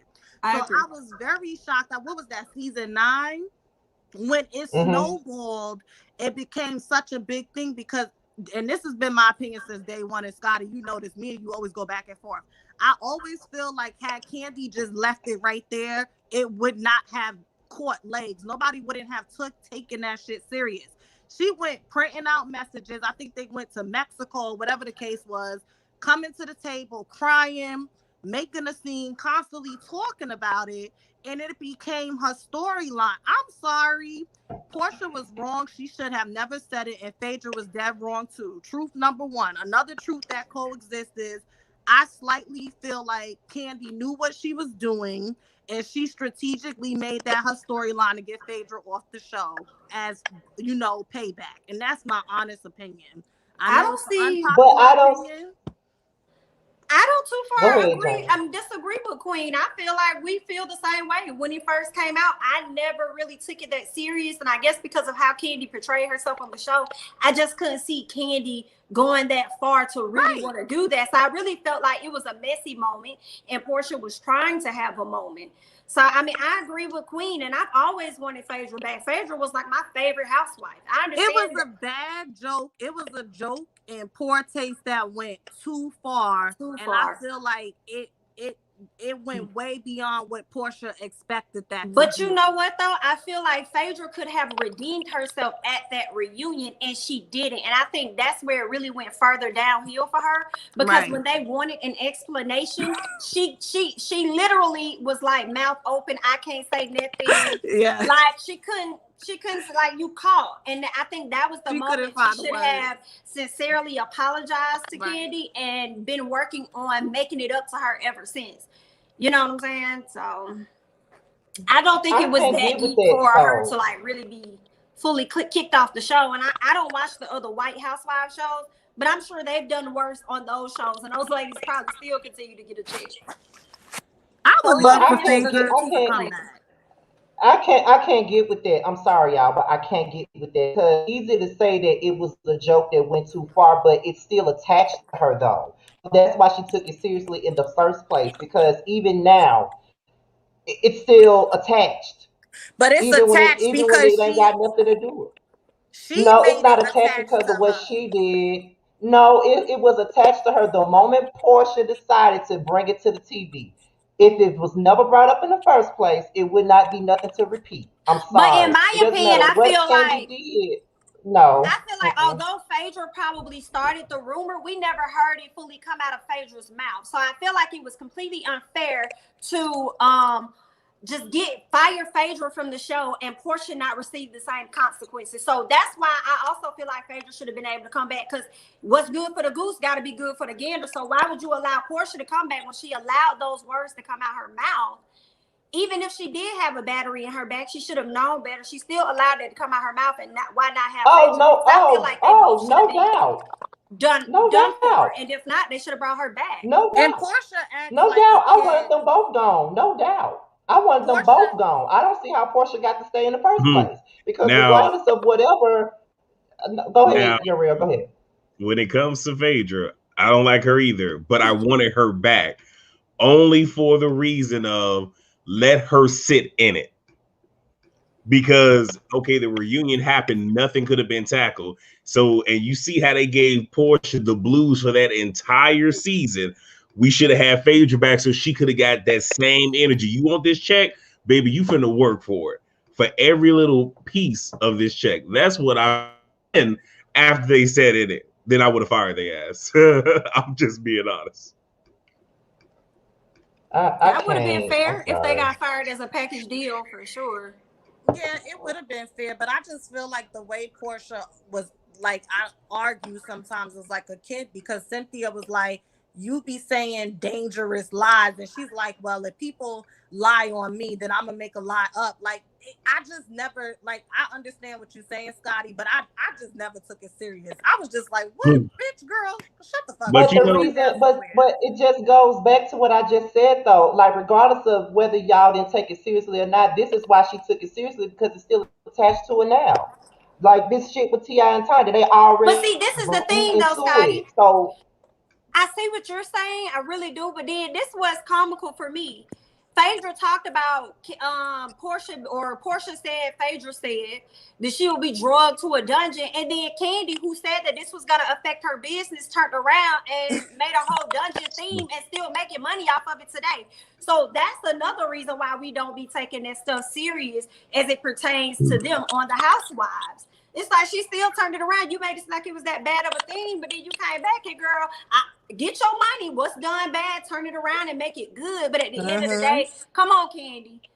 Come on. I mean, but when it came out though, when it came out, literally there were people on social media when that episode aired that was saying, I believe it, this, that, and the third, and the hashtag Bill Cosby, all of that. And for me, y'all know, like I said, Army vet, but being in the military, it don't take nothing for one thing, even if it's a joke such as that, to spiral out of control so fast you can't even get ahead of it.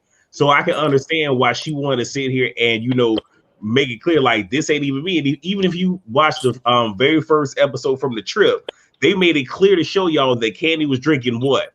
Water. Right. Water.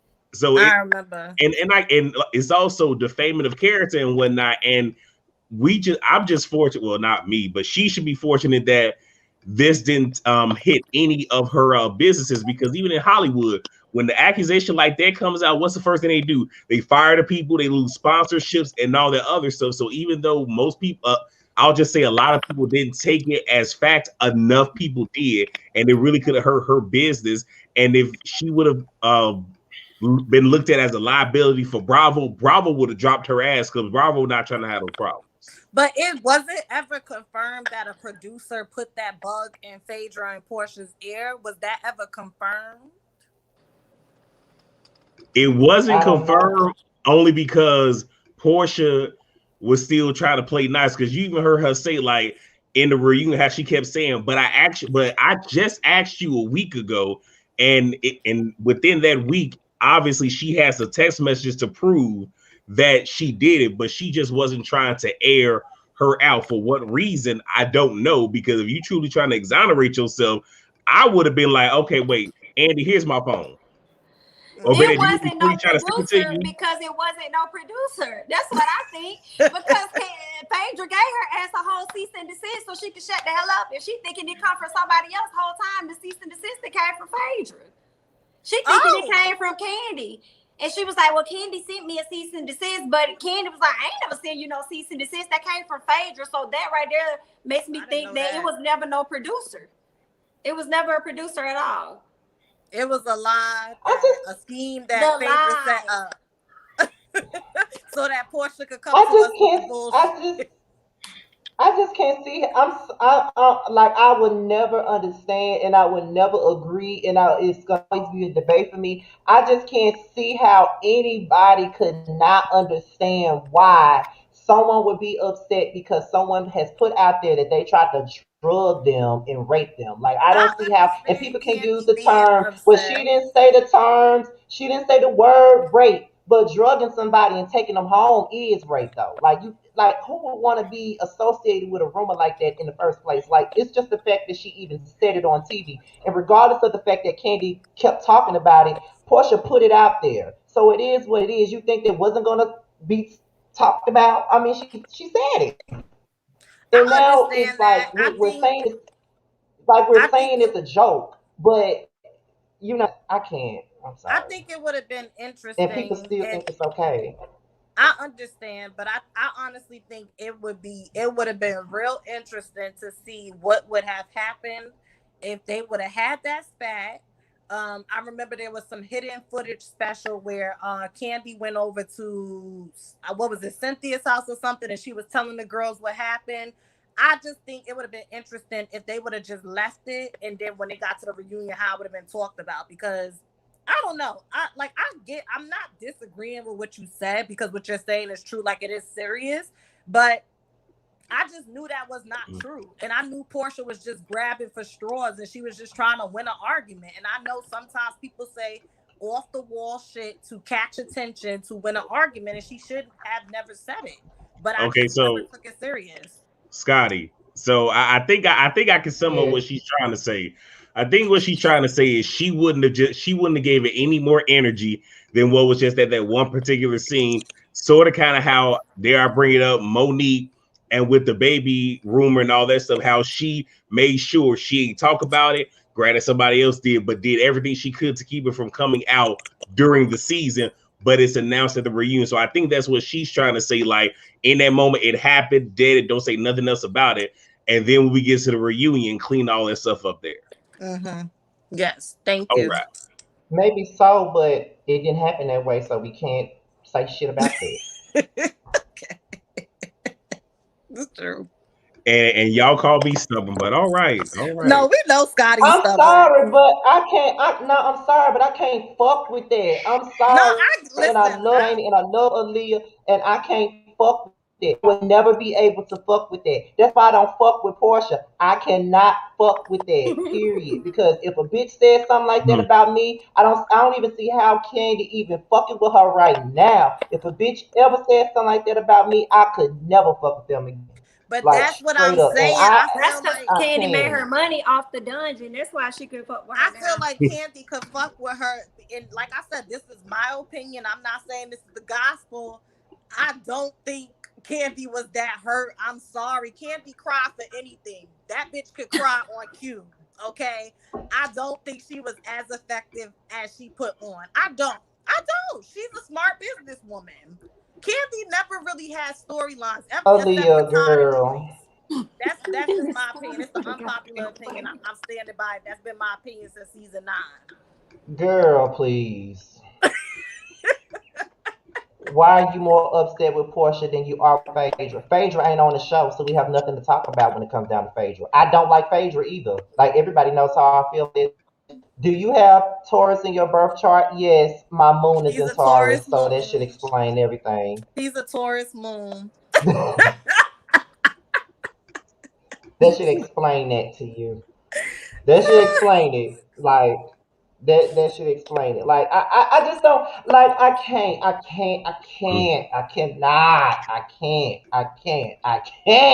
That's why I can't be on no reality show. Because they'll fire me. Because I'm not gonna make up with you bitches and I don't fuck, and like, no, I can't. Like, I can't. Like, no. It's just, I'll never understand. That's just what it is. Thank you for having me. I have to go. It's midnight over here after midnight. Yeah, I know it's midnight for Jamie too, so I think this is the right time to end it. Jamie, when is the ladies' night panel gonna be? It's every Thursday, right? But whose channel is it gonna be on this time? The ladies first panel will be on Jay Lee's channel on this Thursday. It will be 8 Central, 9 Eastern time. We'll be doing this on every Thursday, and we'll be rotating. We'll be discussing shows like Married at First Sight, Sisters, and other, oddball conversations. We'll be doing that on Thursday, so y'all make sure y'all tune in to Jay Lee's channel on Thursday at 9 Eastern. I would love to have a panel with me, Terrence, but it's not, because all we're gonna do is argue the entire time. Like, it's just not gonna happen. It's not gonna happen.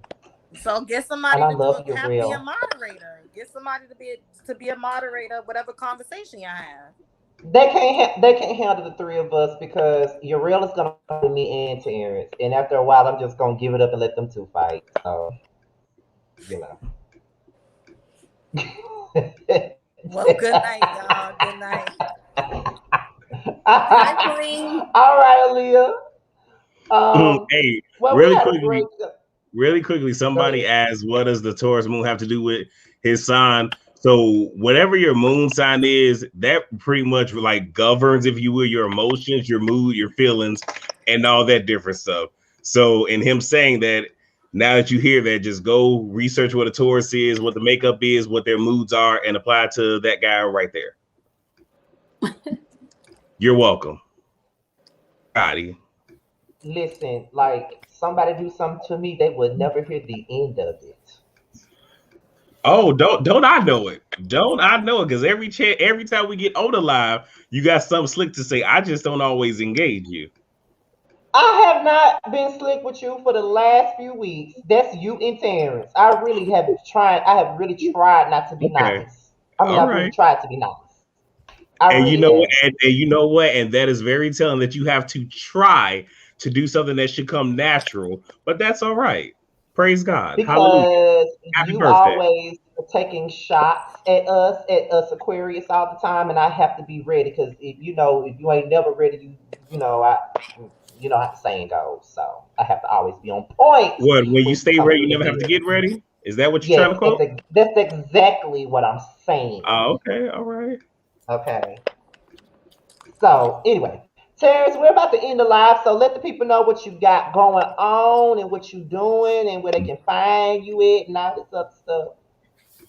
You can find me on YouTube at Giving You the Real Tea. You can find me on Instagram at Giving You the Real Tea. You can find me on Twitter at TL Smith Tea Talk. And nothing, just the usual. Tomorrow is Basketball Wives. Wednesday at 11 o'clock, we gagging about them tired ass bitches. And then the rest is whatever I decide to do throughout the week. Did any of y'all watch the family reunion tonight? Because I haven't looked at it yet. I I haven't haven't seen I the watched first gotta it. watch it. episode. I mean, I haven't watched it, but that's all I'm gonna do is watch it. I ain't reviewing it. Am I the only one reviewing it? Or is I'm Bonnie's Juicy reviewing reviewing it. it. I just haven't. Bonnie I'm doing?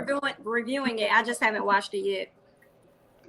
Oh, okay. Well, hell, that's the reason why I pushed it back to another time because I thought everybody would be watching it when it comes on. That's why I pushed it back to like Uh-uh. 8 o'clock. I guess I should have kept it at the same time then. You know, because well, I'm gonna push it back to the normal time then. Instead of watching the shit, so well, we watching it, but we ain't watching it live. So, Correct. um, okay. I guess that's it. We'll see y'all a little bit later. I hope Bundy feels better because she got sick while we was on live. But Mm-hmm. oh, and by the way, just to let y'all know why when I went out, I tried to go out and empty my trash. I really slipped outside on that damn ice. So that goes to show you that I'm not going to work in the morning. That ain't gonna happen. So you about to Period. be another video because that's just all been on my YouTube feed. Everybody just catching slipping Like down their. So you about to be on. So you like gonna be I on tried somebody's to video. Woo! Like I tried to go outside today and I slipped every time I walked out the door. It didn't matter what I had to go outside and Oh do. wow. It just I just gonna stay my ass in the house You because know, maybe that like was your our karma. street is full. With that being said, you guys, it's time for us to close this out. So I'll talk to everybody later. All right. We're not even gonna give any validity to Uriel and his shenanigans tonight. Good night, everybody. Good Thanks for all the night. super chats too, by the way.